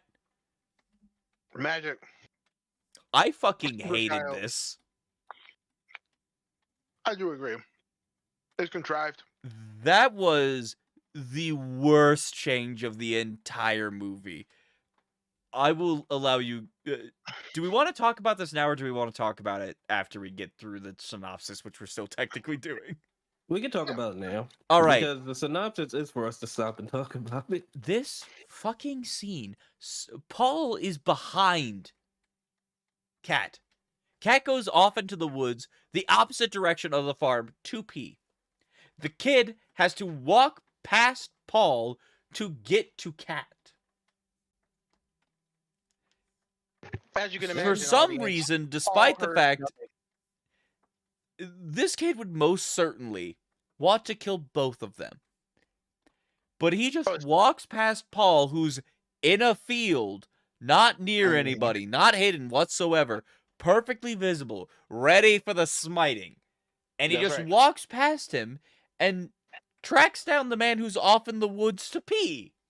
That's right. Also, he would have to run there in his little boy shoes with this big ass gun in the snow chasing two grown ass soldiers. They would have heard him. It's this is one of the many quiet parts of the movie. There's not even an ambient soundtrack, or if there was, it's very low to register, as it's supposed to just help encapsulate the peaceful serenity of a freshly snowed fieldscape. All quiet on the farmer's front. Until it's not. Until it's not.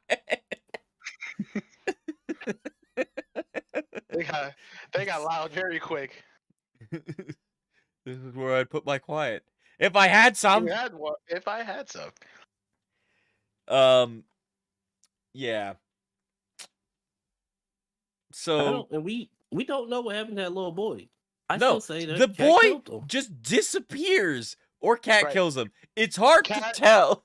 Yeah, it cuts from Cat still zipping up his trousers, getting confronted by 11 from Stranger Things season 1 with a gun.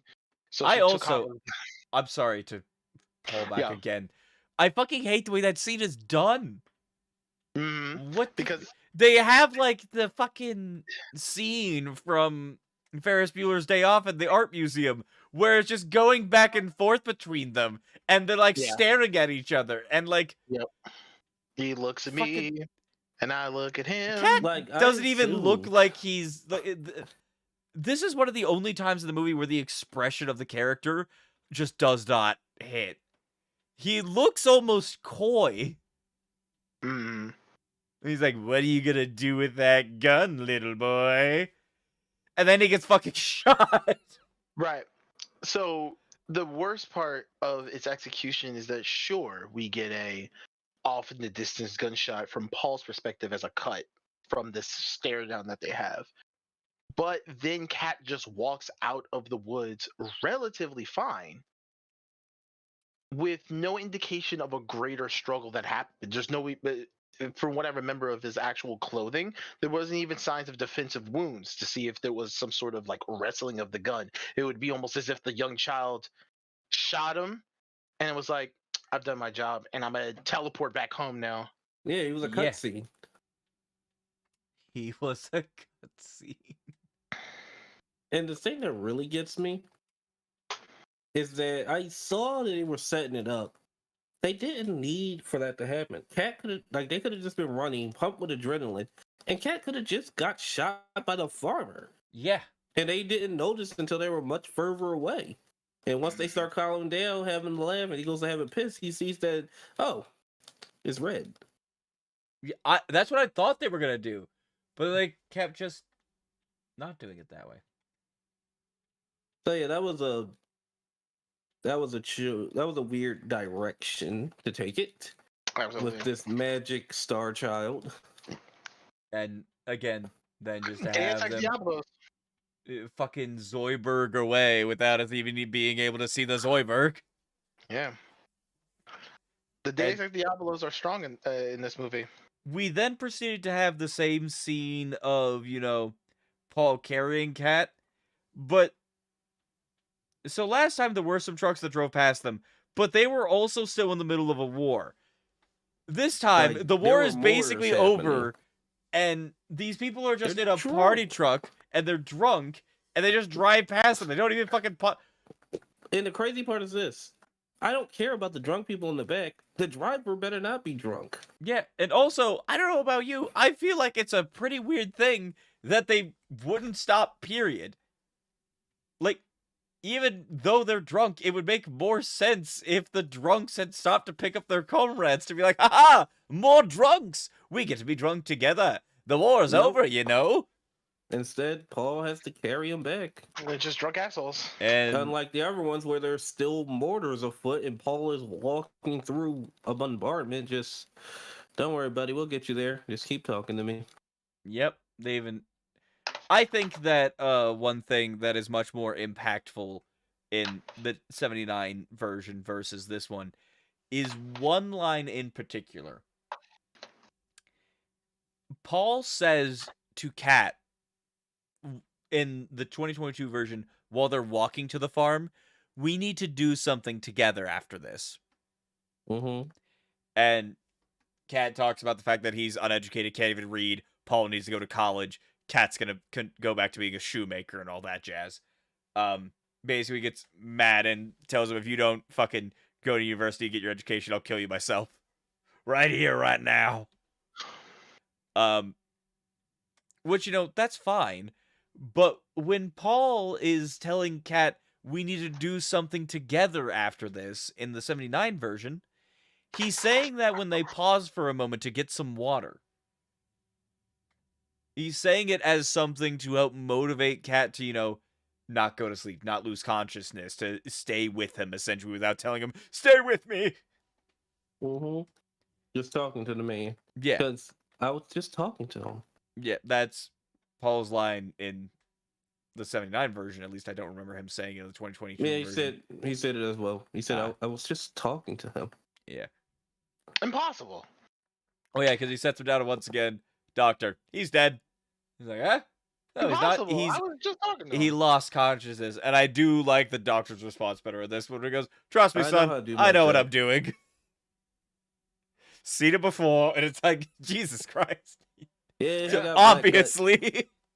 Could have saved yourself some trouble, honestly.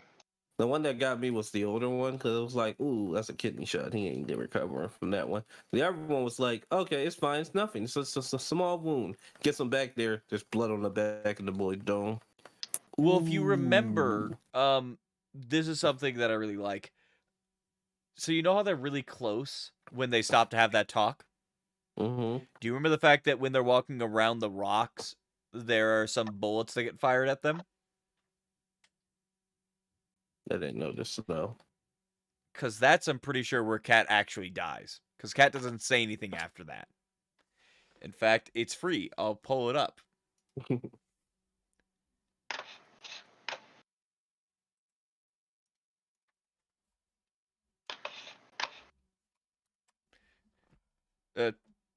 Use your words while I do this thing.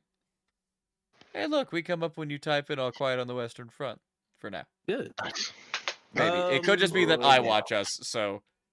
Probably. So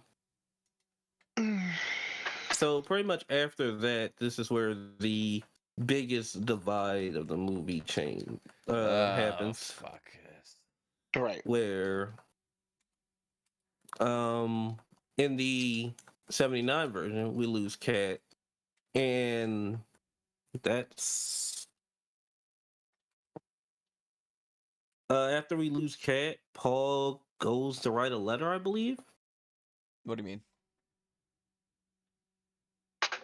At the end, he starts writing a letter how he's saying that he is the last survivor of their class. Everyone else is dead. One's in a mental hospital because he's tried to be a deserter, and it's just him and Crop because Crop got sent home.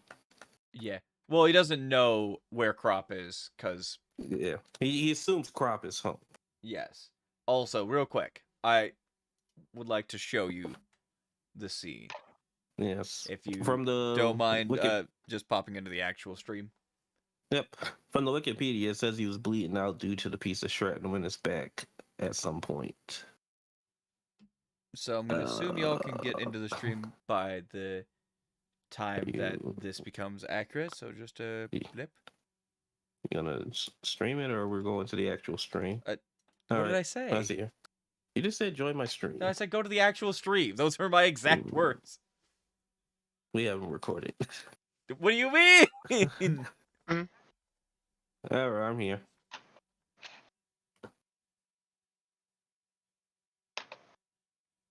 There's a very large delay, but I believe you said I'm here right before my stream showed that the scene happened, or have you not seen it? I'm good. Okay.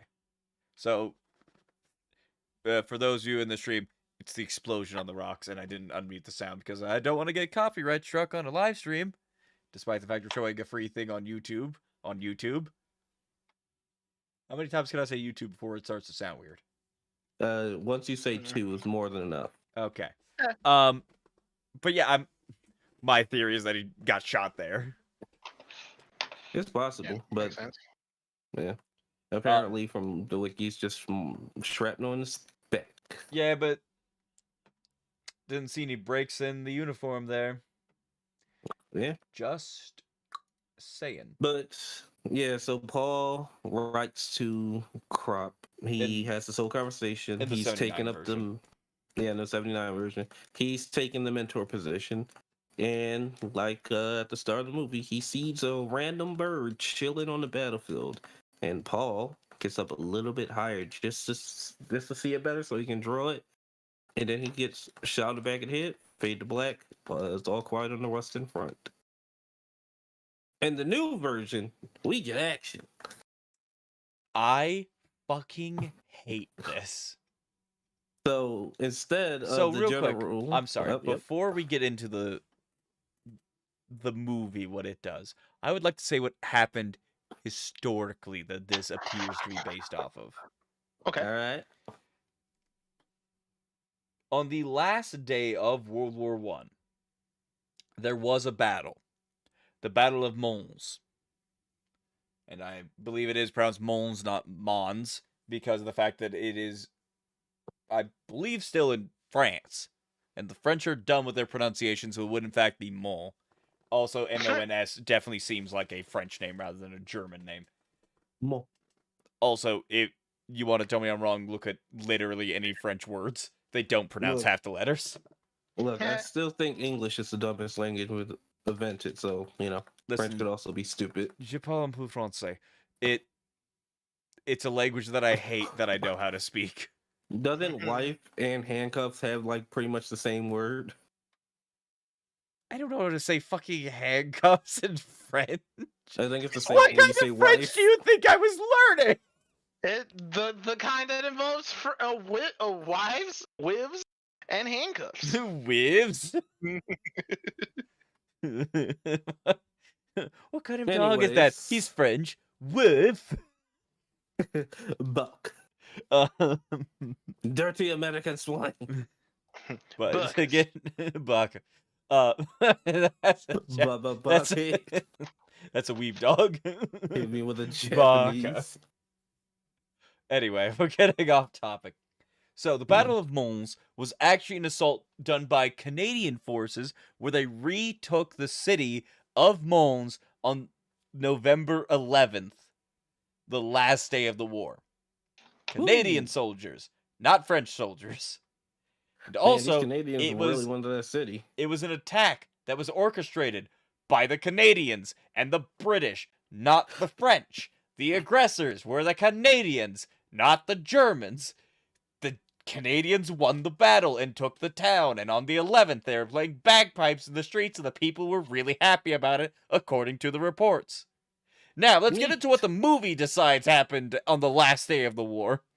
So on the last day, the salty general who was in charge of everything was salty that they were just surrendering, and he wanted his troops to go out in a blaze of glory because that's the way his father won wars. And why shouldn't he sacrifice his men to this war? So in the last 15 minutes, everyone was chill, everyone was cool, everyone was about to go home. He was about to give a big old speech. And he just straight up told them, "You're all going to do one last push so we can take that trench back."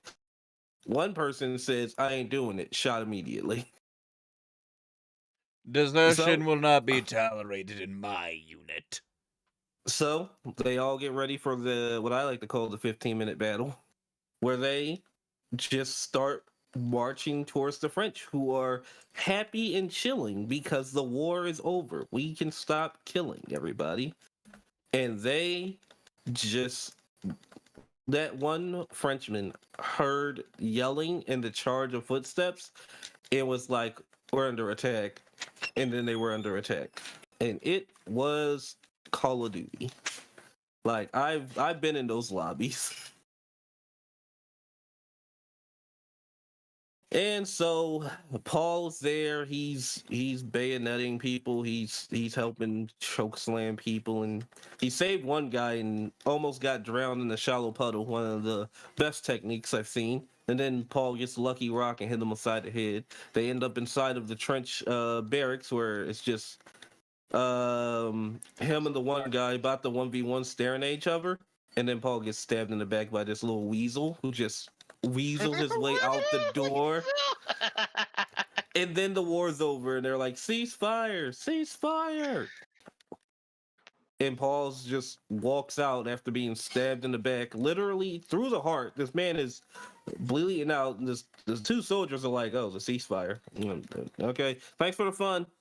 And they walk out the door, followed by Paul. And then we go to a different person, aka the person who Paul saved, whose now job is to collect the dog tag, since we're all friends now, right? And he finds poor Paul, and there was a scarf earlier, but it wasn't that important. But the kid, instead of taking Paul's dog tag and doing his job, just takes the scarf and keeps it moving. The end. It was all quiet on the Western Front, and I want that man fucking. I need that general to be killed because that definitely would have ruined any peace talks. True. Especially with the way the French was acting in this movie. I have returned. Welcome back. Yeah, But yeah, I did we move on to it? I'm sorry. For the stream, I had to run upstairs and get my food before they got left out in the cold. You guys were talking about peace talks. Did we move on? I 'Cause was talking about how the generals forcing that 15-minute battle would have definitely ruined all peace talks in my eye. It could have ruined some peace talks, but the fact that nothing changed it probably with the way that the Treaty of Versailles eventually worked out, I don't think much would have changed. It's like, we were going to absolutely destroy you. Now we're going to absolutely destroy you and your parents. Oh, also, let me just slip in that 15-minute push gained them back the neutral ground, so they were even again. No, they didn't. They didn't win the trench. I mean, yeah, neither The side. war ended while they were in the trench. They were fighting over the ability to be at neutral. Didn't it say that they got? I thought the end credit said they got the neutral. It ended relatively neutral, as most of the battles did. Yeah. That's kind So, of the you know. issue, is that everything was just constantly neutral rather than actually having a definitive winner. So they gain Nothing. nothing. They lose. Good day, sir. Yeah, I Correction. fucking... Especially with the fact that, you know, in the original movie, Paul dies doing nothing. It shows the brutality of the war, the way that it worked. It is such... there is not a more perfect way to have ended that movie for the message that it was trying to send. And as Maurice said, this scene is fucking Call of Duty. Like, legitimately, Paul is dodging bullets, being blown up, but he's fine. He's getting up. He's rescuing people. He's standing up on top of a bridge and firing down at a bunch of Frenchies. They're not looking at him. He rescues a kid. He gets into a fight with a person who's drowning him, and he grabs a rock, and he's rolling over, and they're getting into combat, and he's going underground, and they're just fucking going at... That's not how it works. Like, in that war and that style of combat, that's not how that fucking shit works. This is a movie that is grounded in reality. Yes, there are turn your brain off action movies where it is perfectly fine to do this shit. This is All Quiet on the Western Front, and you've been doing it as... This isn't like All Quiet on the Western Front side. Yeah, it's not the Call of Duty version of it. You haven't been doing that. You've had a couple of scenes wherein my biggest complaint is that it's weird that all of the bullets are going directly around this person. Yeah. But this last scene, like, legitimately up to, and I would even say including Paul's death, which only happens in what would amount to a cutscene. Not even like I messed up. No, a fucking cutscene kills him. It was baffling. It almost ruined the movie for me. To be honest, though, I would play that scene. But Was it great? No, but I played the shit out of it. Just to make it clear, though, we're not joking when we say that he gets stabbed in the back out of nowhere. A guy, they're fighting underground in the dark, and both of the fighters kind of stop for a second and look at each other like, meh. And then a dude appears out of the darkness with no visible door behind them. Deus Ex Diablo. He was there the whole time. Deus Ex Diablo stabs him and, like, doesn't say anything. He just stabs him, looks at the other French soldier, doesn't even nod, and just jogs past him up out of the trench. Right. And Paul, he doesn't right even into a stab. ceasefire. I caught a body. He doesn't even stab Paul in the heart either. He stabs him in the on the left side of his chest, and he slowly bleeds out. Like, he's just standing there stabbed and just not saying anything. And there's this very long time of just being like, I have been stabbed. But he obviously doesn't say that because that'd be weird. Outside of all the other weird shit that's going on. And then the Frenchman who was fighting just leaves. And then a couple of seconds later, Paul leaves the trench and then he leaves the fucking hole he was in. Not like the hole that he stabbed the French person in. It's like the little barracks of the trench. And then he dies in the trench. And the kid who he saved is tasked with doing the same task that Paul was after the fucking first battle, which is collecting dog tags. And he finds Paul, and he's just like, oh, that guy saved me. He's dead now. Thanks for the scarf, man. He does also steal his scarf. That was weird. But also, yeah, question, why the fuck did you leave? That man saved you, and your response was, I'll go to the left, because obviously I'm a good soldier on my own, too. And then if you had been there, you could have fucking helped Paul, like, 6 times. Like, he just needed to survive 30 seconds. Literally 30 seconds. To not get hurt for 30 seconds. They just needed to not run. None of them wanted to be there. Walk! Right. Yeah. You have a very great point about the ending of 79's version of All Quiet on the Western Front and how it is a fantastic and well executed end point for our main character trying to tell the kind of story it was, the horrors of war, the sometimes futility of it all, and even the a washing or the apathetic washing of individual stock and livelihoods, as Paul was immediately, not reported as a important casualty, but as the title of the movie goes, All Quiet on the Western War. All Quiet on the Western Front. Ooh, the I Western got, Western I got to War. the point where I started saying a word too many times. Pardon me. All Quiet on the Western War does sound like a pretty dope sequel, though. It's just World the War II? war only exclusively in the West. Nah, it's a cowboy No. film. you just hear the It's 6 year Paul Bammer. A bunch of fucking Get revolvers in Clint this Eastwood to play combat. Cat. Good lord. My But this point one is spelled is that CAT instead of KAT. what it seems like one of their differences in the 2022 version of All Quiet on the Western Front is a little bit about the words are almost escaping me. It's a little bit of the Horrors? no, not horrors, but rather the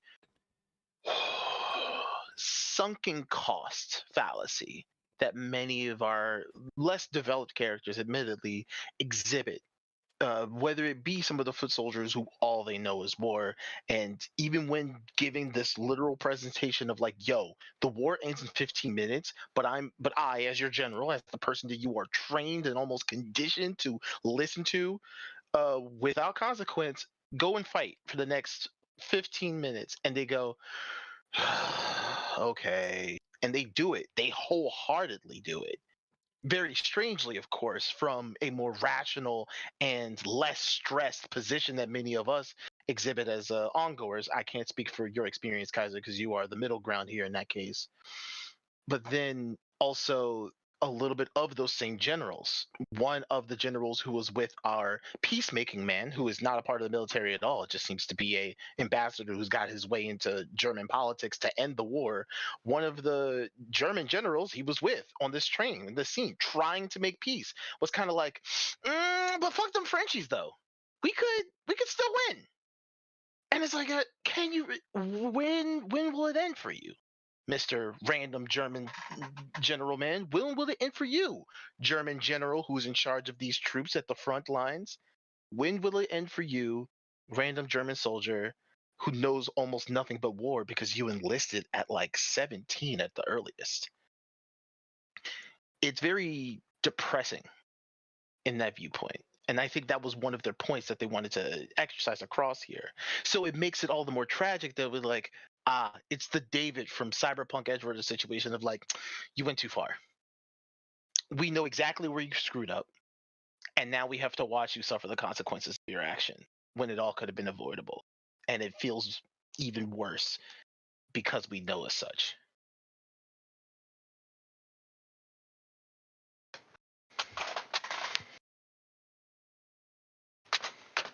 Mm, I feel I'm like we're hoping all no one trying to else eat thinks food at the same time. no. I can see that. Oh, thank goodness Thomas has a right. Get some food in, and then he paused. We're both like, I imagine every time I do this, when I take about 2.5 minutes for myself, you're just like, I gotta finish.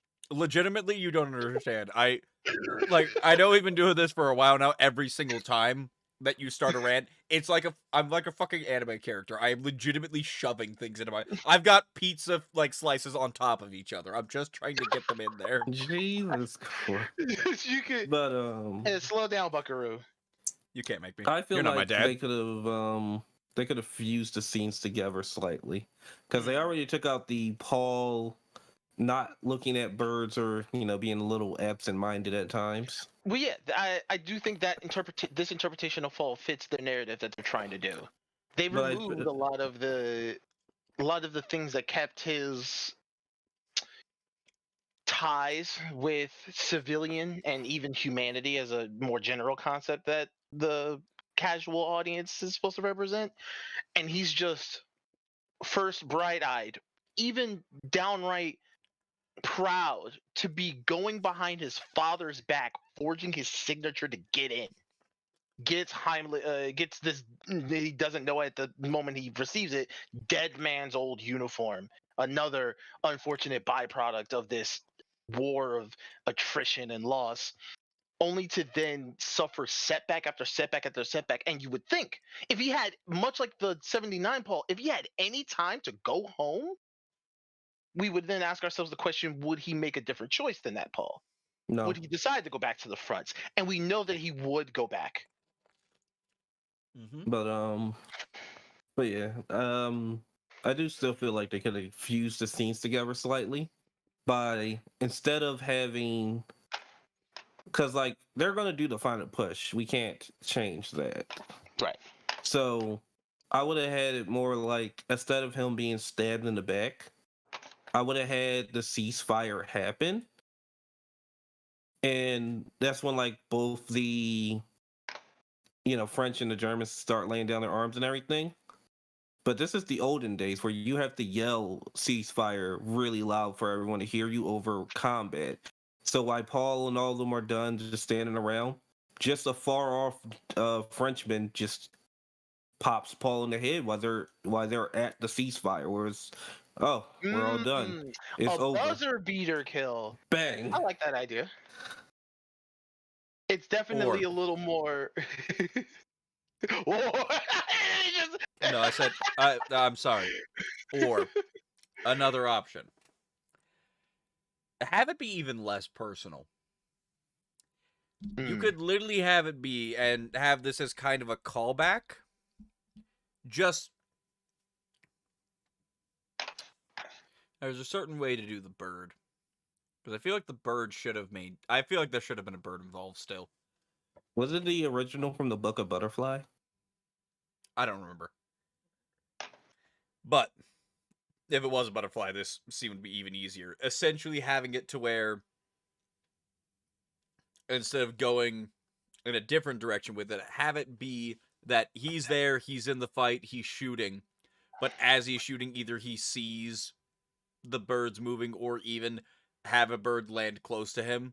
And then as he's sitting there slightly distracted by the bird, a mortar just lands directly on top of him, and then we just zoom out. Jeez. Okay, now we're just making fanfics of how to kill in the most gruesome way possible. And then And The I'm with Rock it. comes and pops. Wait, hold on, I got it. The Rock. So, I got an interpretation of events. Everybody's running. Now, one of the most unrealistic things that, from what we understand, these very, very tired, both physically and emotionally, but I'm focusing on the physical part, these tired men doing on this last assault, barely on food, barely able to keep their heads straight, let alone on their shoulders if he gets popped. I kind of want Paul to fall on his bayonet. He just tries. He's doing just like the first scene of the movie where we were talking about. I already forgot how to pronounce his name. I'm gonna call him Heimendinger. Heinrich. Just like Heinrich, he's running through the trenches. Everybody else is getting popped. And when, everybody else is dropping to the ground because they probably legitimately got shot or a mortar blew up next to them, Paul just kind of like slipped because this is mud. Mud's slippery. That's what mud is. That's what mud's supposed to be. And the idea that none of them just like lost their footing at all during this scene, I think we could take advantage of that. The one time it's Paul, and he lands on his bayonet. Unfortunately, by the time he's finished struggling with that, the ceasefire has happened and he's dying from blood loss. All he can do in these last minute, 60 seconds is just contemplate the futility of everything he was just doing. Anything be slightly better than just that weasel coming out of fucking shadows. I did it. It's like, you know what it is? You know what it probably is now? Now that I'm thinking about it? Yeah. They have hearing loss. Yeah. Because these people are just sneaking up on them. It's like, y'all have hearing loss. That's absolutely. The answer. That's how that little boy got y'all slipping. That's also why the cadet that Paul was trying to save in the trenches didn't notice that the man was coming up behind him and Paul had the cover for him. Like, otherwise he would have just been a casualty aboard too. He shouldn't have hearing loss. He just got here.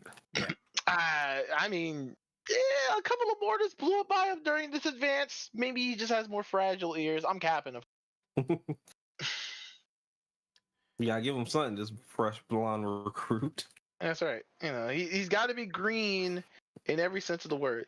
What's the real takeaway here? If Real you ever quick, decide to enlist in war, do you know who- immediately be yellow, never be green. Do you know what I also think, honestly, may have made it better even as it is? Hmm. So, do you remember what I have always said one of my favorite parts about that whole bird drawing scene is? Yeah. It's the parallelism. Mm. It is showing that despite everything that the war did to Paul, Paul is still Paul. And this is a person who we have watched go through hell. Yeah. And they're still here, they're still kicking, and now they're not. We have lost them. The Paul that we met at the beginning of the movie was still here, but he is now gone physically from us. Hmm. You could very easily do some parallelism with Paul to show the fact that, the whole most important scene of this movie, the scene wherein he realizes, oh fuck, these are people too. They probably don't even hate us. They're just doing what they think is right. Hmm. The armistice gets called. Paul has been stabbed in the chest. Can you imagine if he had fallen and tried to crawl towards the exit? If then the French soldier who he had been fighting, instead of just leaving him there, actually State. Pick him up. scooped him up, brought him out, and then did what he did for that French soldier. Pulls out his knife, cuts open Paul's jacket, and starts trying to see if he can't do something for the wound. And that's when Paul passes. Yeah. Yeah, saying that they are now ceasefire. Yeah. That would have been nice. I like that one. Even though I still do not want the Shadow Man. No, the Shadow Man is stupid. Gotta kill. Squirm away. Who stabbed him? Haha, my kill. Exit stage left. I got a paycheck. Pardon, s'il vous plaît.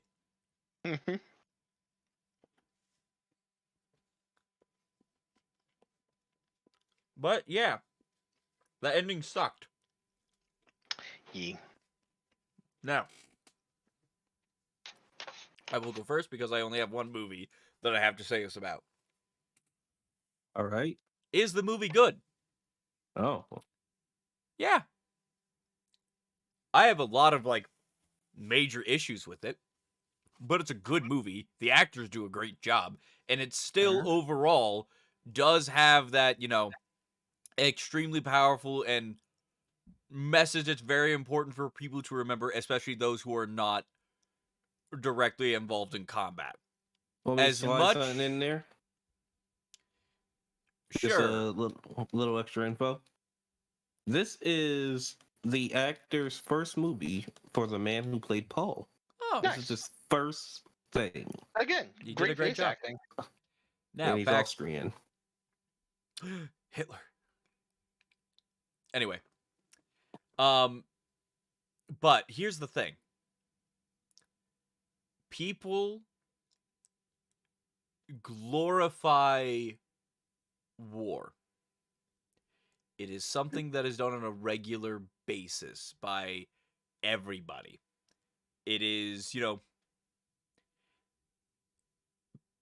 people glorify the profession of the military a lot of times more than they glorify the people who do it. It's very important to focus on the individuals because the actions that they are committing are not some kind of grandiose, magical affair that they do for some kind of greater purpose. Every war, no matter how noble, a lot of times comes down to selfishness. Battle in itself is two people who believe they are doing something right, but they now have to go against each other. And this movie does put that message forward as in the same way that the old one does. And it's a message that needs to be said and said again. Look at what's going on in the world right now. Mm-hmm. We have a war going on in Ukraine that is being waged because of the fact that a greedy man has decided, I think I should have this country under my control as well as the country that I already have. Why? Why does it matter? Thousands of people are now dead. Houses are burned and turned to rubble because a single greedy person said that I want it. Many lives have been uprooted. There are refugees that are, displaced. There's threats of nuclear war. All because, again, someone went, I want it. And there were other people who were like, it'd be nice to have a Yeah. quick war, quick invasion, take over the country, and we'll be done. How's that going?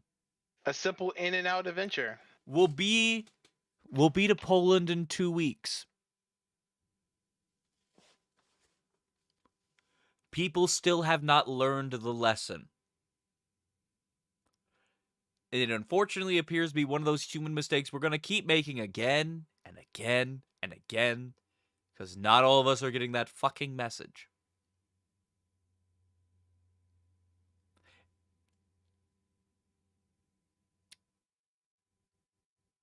All right, who wants to say how they feel about the 1979 and the 2022 version? I've said my piece. To add a little bit extra, this movie, the new one, if I can find where I left it, right here. Where is it? Best Sound? Nope, nominated for Best Sound.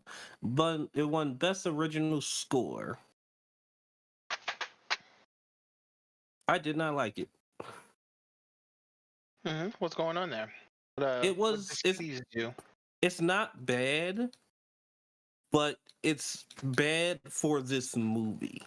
It felt way too actiony, especially during moments there was like not even action or anything. And it's like, I should not have something. Some very tense music when they're just marching. Some very tense music. Other sit down dialogue heavy scenes. Yeah, but it's never like the only during actual time. combat. Like it came in when the tank showed up, and that was the only time it felt right, but it still felt wrong. Because like a good action song, things like that type of song, it sounds really good, but it felt kind of tone deaf because I shouldn't feel this way. They could have just not had music and just had the sounds of the tank coming. And it would have been, the same amount of menacing. And it just like the old one, it had a lot of patriarchal music, a lot of themes, a lot of marching songs. Just it had these songs, which was like, yeah, these are right. And when we got into combat, I don't even know if they had music. There were some combat scenes where the score was quieter during those scenes, so you could really take in the effects of the gun sounds, and of course, specifically, a lot of the dialogue that is a prominent part of its filmmaking process for the '79 version. And I feel like they could have kept that. Like, again, I don't think it's a bad song. I just think it's not for this movie. Like, this felt like something I would hear for like, and to be honest, not to be mean to it, I felt like this was for like a Captain America movie. Like it was even to the point where Ross was like, "What the hell is that noise?" Oh yeah, there was also some particular audio choices there. It sounded like something that wasn't a part of the score, a part of the sound effects. Yeah. I can't exactly remember what it is now, but we did note it at the time. It was a part of the song, whatever the theme is called. It was kind of like Inception music. Yeah. Mm-hmm. It was this, and To Thomas's point, yeah, they did do, in my opinion, a good job of their. I want to use the term negative sound.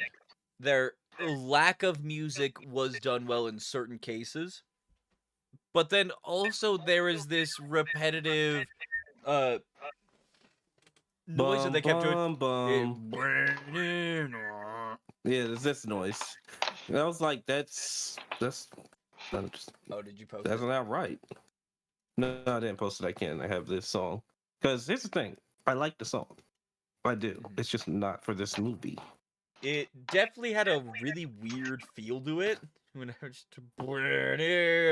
Like, think of the Winter Soldier one. Just it's a random noise, and it's like, oh, the bad guy's here. I mean, it wasn't technically random, but I'll allow it. Well, yeah, but it's a noise that solidifies like the bad guy or something's about to happen. Yeah.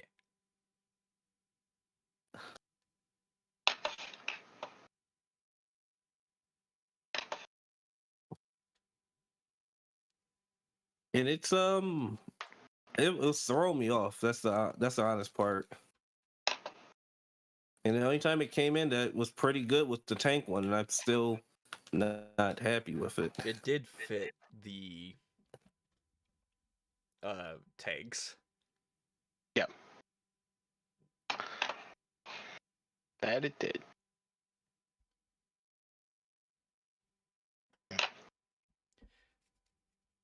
All right. Who hasn't given their opinion yet? I don't think any of us. In my case, both are good movies. The part that I now wanted to expand upon, or what I believe is a cinematography between both of the movies, the '79 version. Making sure I'm not trying to use negative connotative language here, has a plethora of scenes that are primarily character driven dialogue scenes, a lot of banter, a lot of the witty and character building humor that we're familiar with from a little bit of the 90s and like 2000s. You really get a sense of familiarity and comfort when you see Paul hang out with not only his original friends from school, but also even some It's gonna be really hard if you keep of his breaking unit. up like this. Blah, blah, blah. That's a shame. Of course, your blahs work perfectly. Every time. Trying to define shorter. Like both movies good. Older movie, rich in character banter and dialogue. Newer movie, rich in very, very effective use in blocking and uh, visual cinematography. The newer movie sells itself one. There's some peace and serenity that you're able, because of it's just Paul sitting in an area and it looks aesthetically pleasing to look at. I know this is a strange one to bring up a point, but it's just a little bit after Paul gets dug up from the mortar explosion caving in the hole, John, and he's just covered in dirt. But as soon as he finally gets up, thanks to his two surviving down somewhere and eats some bread, he just kind of looks around and see everybody else scrambling about doing busy work like their ant colony. And I'm like, why does this look so nice? Like, I know it's not just me. No. They're really trying to sell that. Damn, he out here living. But he's not. He's suffering inside. Make no mistake, audience. He No, is dying impossible. inside, and then of course Until it's he's immediately dying followed outside. until he's dying outside. And it's also in that scene that I just described is also immediately followed up with somebody going, "Hey, are you alive? Yeah. Well, then pick up some dog tags." Oh, okay. So it is intentionally undercut, so they make it beautiful for a reason. That's it. Hopefully, the simpler version of my words. It did get through well. I would like to say, the cinematography of this movie is fantastic. Like, it looks gorgeous. I just didn't like the changes to the narrative revolving around the characters. They took a lot of very strong characters and they did them in a way that made them incredibly weak. But taking that part out, the messaging of the movie was very clear and it was well delivered and well shot. Again, it's good, but like I would put all the 79 version solid 8 out of 10. Hmm. Like possibly 9. The issue, honestly, it's hard for me to give it much higher score because while I love it, it is incredibly sad. And to get up into the higher ranks, one for sadness. Yeah, because I like watching movies multiple times, and I don't like watching All Quiet on the Western Front multiple times. And he did it for us. He did it twice. Like, I watch it every so often, but, like, it's not something that, like, this isn't a once-a-year watch for me. This is not a, oh boy, here I go, all quiet, the Western Front again. Precisely. The man will watch literally 9 hours of Lord of the Rings. This movie? Now, hold on. We just watched it like 2 years ago. Do we have to watch it again? Right, whoa, That's whoa, not whoa. true. Where's the frequency? It's just not on, it's not on the list. No, it's not on the list. For But, me, I really like both movies. sorry, I was going to say, I'd probably give the new one like a 6.5. Okay. We're relatively same in our estimations. For me, they kind of score like very close to each other. Like I'll give the new one like a 7 and the old one like a 7.5. And it's the main reason of we had about the same amount of time in both. About the same amount of time. It's like a difference of like 5-10 minutes. You could have gave me enough character development with all these characters and still showed me the rich people doing rich things. You know, like the generals and all them. We could have got the negotiations. Those could have been slightly shorter because it was a lot of them just either standing in a room talking, or standing in a room smoking, drinking, eating. And it's like, I get it. I get it. They're not in combat. When I could be, getting to know the people who I'm going to watch die later. We got more cat. I was happy about that. It would have been We got really more nice to have learned backstory. more about the man doing the negotiations' son. Yeah, that seemed like it was presented as a bit of a throwaway line of just like, "That's why I'm here, damn it." But was your son. I already forgot his name again. I'm about to call him Hamburger just to get it out. Wait, was his son Heinrich? If his son was Heinrich, right? If there was some sort of through line with all of that, that would have been very poignant. I don't know. But I don't remember. They were both... I don't. It's not exclusively mentioned. He just mentions that his son died in the war. That's why he's here, and that's why we're here to make peace. Stop acting like a spoiled little brat with like, oh, we could win the war if we just shut up. Shut up. But yeah, at the end of the day, both good movies. Both send a pretty good message. One just handled the soldiers better than the other, while the newer one did handle some scenes. They enhanced some scenes that the older one, the middle child, had. I could only imagine what the 1931 was like. Again, with filmmaking philosophy of back then.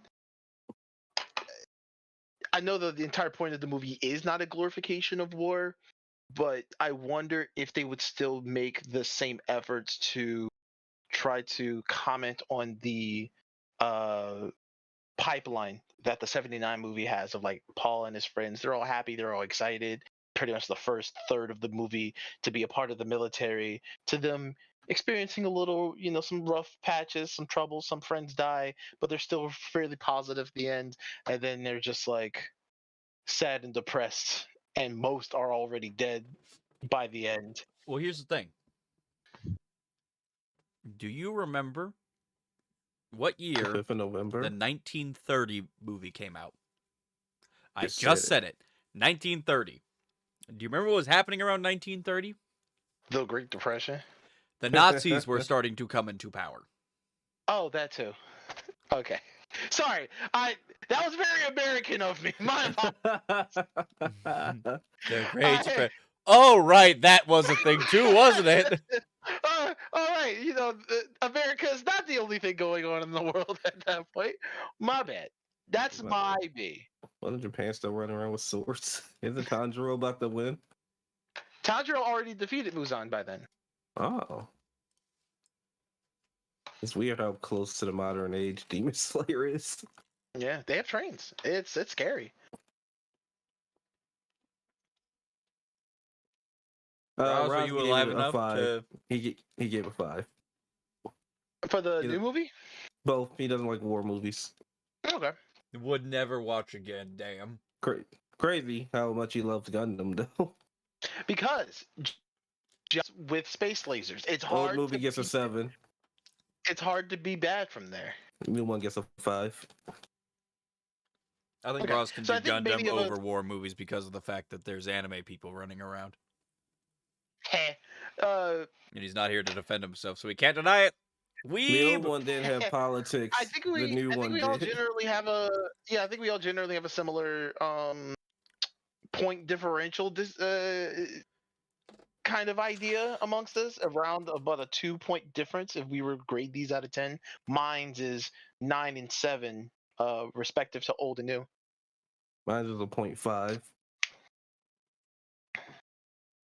And we're hitting the same ballparks here. Yeah. Low margins of errors. The scientists would eat us alive with this data.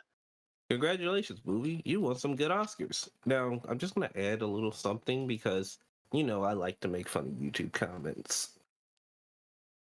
These comments are straight up saying, these 3 notes are both beautiful and horrifying. And I'm like, get a life. Which 3 notes? The one involving the tank? Womp, womp, womp. Yep. I That's know it. you're being very facetious when you're those, but it is quite funny when you. That's the actual noise.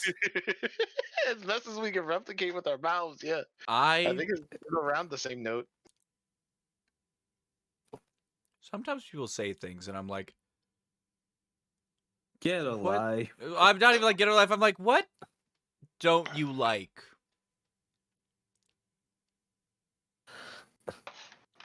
Or I just love give me this something you theme so don't much. like. Perfect for tension. What do you mean for tension? I don't know. He wrote it.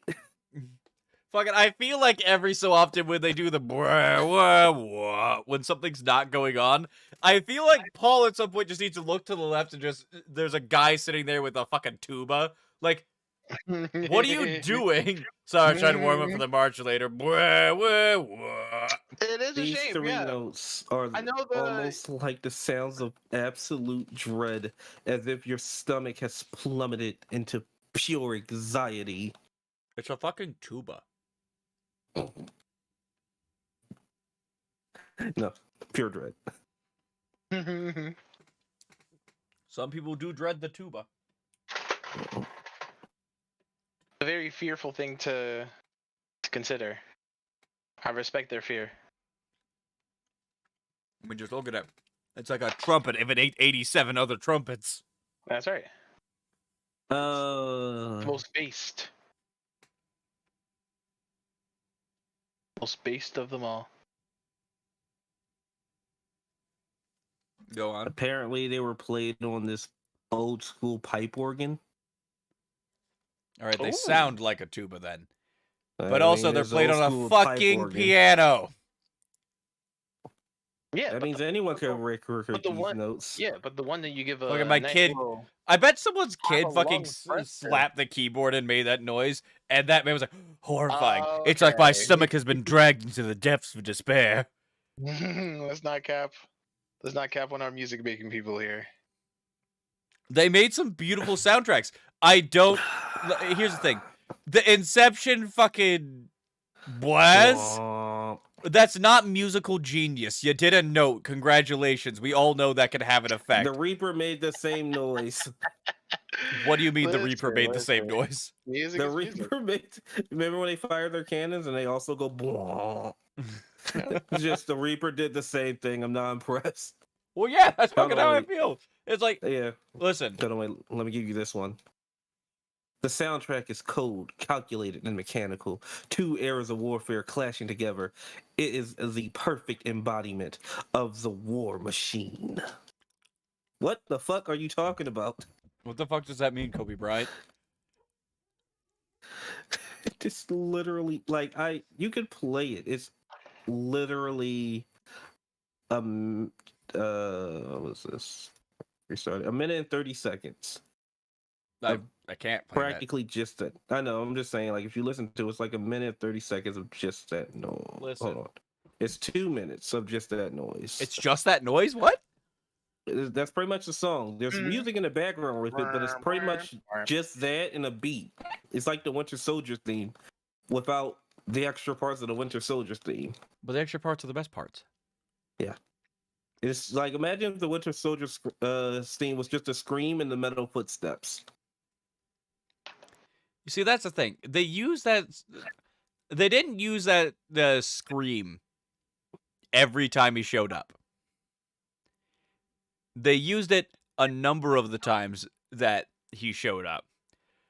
But also they did something really cool with it, wherein when his face got revealed, they slowed it down. To the yell. Yeah. And so you have essentially the same two examples. And I will talk a lot about the one that happens with Winter Soldier. I think it was extremely intelligently done. This one, it seemed like almost there was a time frame every so often they had to play it. Yeah. When once again, I'm not dissing the song. It's We're a out good of toilet song. paper. Like I'll be listening to this in my theme song collection. Yeah, again, it's good. It doesn't, like, it's not this It's tone perfect deaf. fit. It's just something they seem to use throughout the movie. Or if anything, they could have used less of the bomb and used it only when something big was going to happen. I agree. Like when the first mortar hit, and then that would have played. I could see it. I could see it. Yeah. When the tanks are showing up and they do 3 of them, I can see it. Mm-hmm. Yeah. During the final charge, like if they matched it to their footsteps.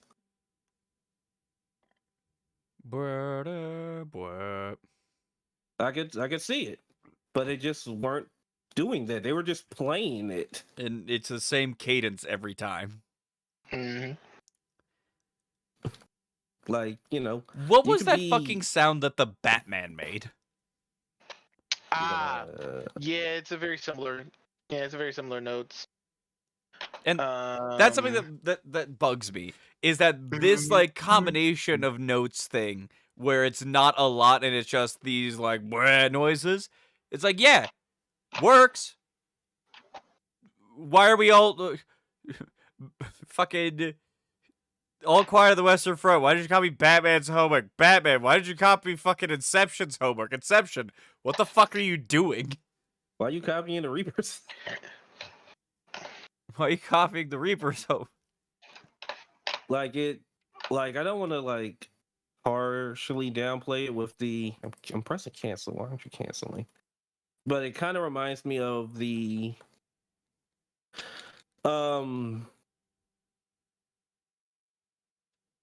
alarm from Star Wars whenever they want to play it in the trailer, and it's just that over and over again, and I'm like, shut up. I'm tired of hearing it. It sounds like it's an alarm just playing for no reason. Hmm.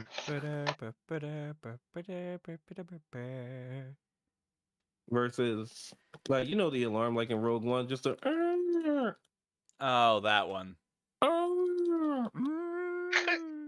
And it's like, oh my god, it's this again. This is going to be the entire trailer soundtrack. Oh my god, they did do that for the fucking commercials, didn't they?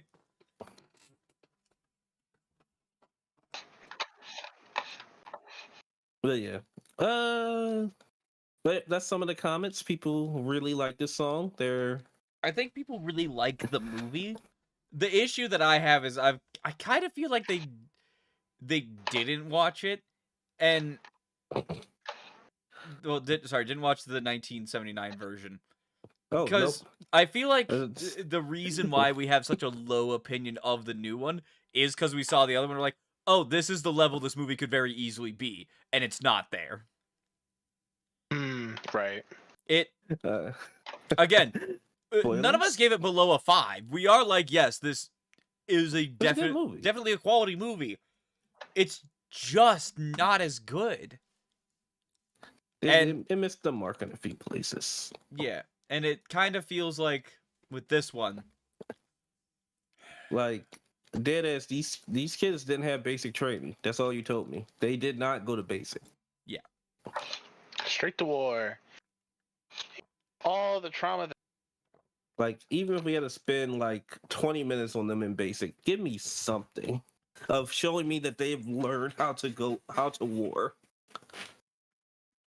it definitely feels like with the way that people are reacting to this movie, like I'm scrolling through YouTube, just having typed it all quiet on the West Front, just looking at the videos that are being recommended to watch with it, and it's just They should have had the pointy hats. I probably should have had the pointy hats. Just the first half, they should have had the pointy hats. But while scrolling through, it is very much a lot like people's first reaction to it, and they're all talking about how it's brilliant. The cinematography is unparalleled, and it's a whole lot of that, and like no. the really shitty thumbnails of like the one I'm looking at right now has Paul Bomber when he's covered in mud, and directly next to him is a person who's covering their face. Like, oh no, there's the YouTuber face with the person who's next to it with like their hands up by their head but not touching anything, who's going, oh. That's There's right. That thumbnail grind. There's one with a woman who has her hands like covering her nose. Mm-hmm. It's like, wow. Took you a whole total of like 2 minutes to come up with this thumbnail idea, didn't it? It's a video from 6 hours ago. When are we gonna get over this fucking thumbnail theme? I hate it. Never. When it stops working. Stop letting it work, everyone. Stop it. They're not. But there's a video that was posted 6 hours ago called "All Coughing on the Western Front." All coughing on the Western Front. And it looks like it's a spoof, but it looks dumb as shit. Can you share that? I think we need to watch that after we're done with the stream. I'll send it. My. Oh, this looks low budget. I like it. A lot of it, though, what it feels like is, you know, the foreign film effect, where a lot of times there will be these fucking C-rate foreign films that people will just decide is the greatest thing since sliced bread, and that you have to watch it or else you don't know what cinema is. Mm-hmm. It kind of feels like this is the version of All Quiet on the Western Front that has spoken to that audience. And it's like, y'all are really focusing on how well this is shot and not the message that's actually being said here. Are you paying attention to the horrors of war? Oh my god, the horrors of war are shown in such detail. Yeah, I get the fact that you really like the camera and the angles that they're using for it. Are you paying attention to the death? Oh my god, the character died. Yes, they died. But have you paid attention to what's important about that part? No? Fuck.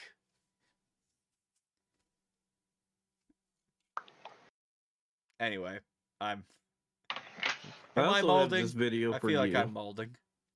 Maybe. I Just have a this bit. video for you, Kaiser, where it is someone comparing the new one to the first one. I may have already found it as I was scrolling through, but if you post it, have you already I posted it? did.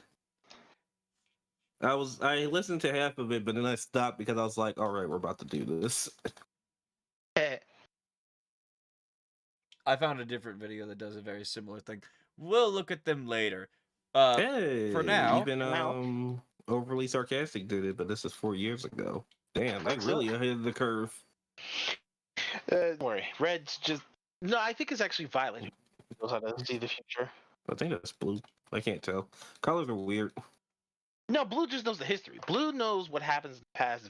Violet knows what's I'm gonna click it. future. I read. And then Red. I And didn't then Red is expect you the. up here.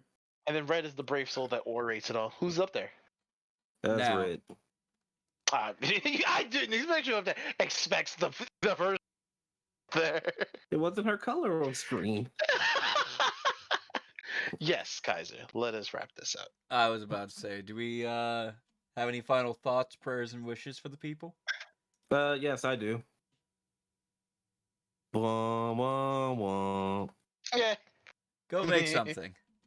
Go make something. Something tragic. Go make No a matter sad war how- movie. If you want us to like the people beforehand, I'd appreciate that. But if you just want it to be in a field of flowers and then blood splatter, I'm also okay with that. I'm sorry. Go but make All Quiet on the Western Front in the Roman setting. I'm actually like in charge of the stopping the stream button. So, idea that hit my head. It's kind of like with a horror movie. You got to get us at least like engaged with the characters before you start to kill them, or else it's like, oh no. Anyway, but yeah, go make something. Bye. I want to see All Quiet on the Western Front, but from a Roman soldier perspective.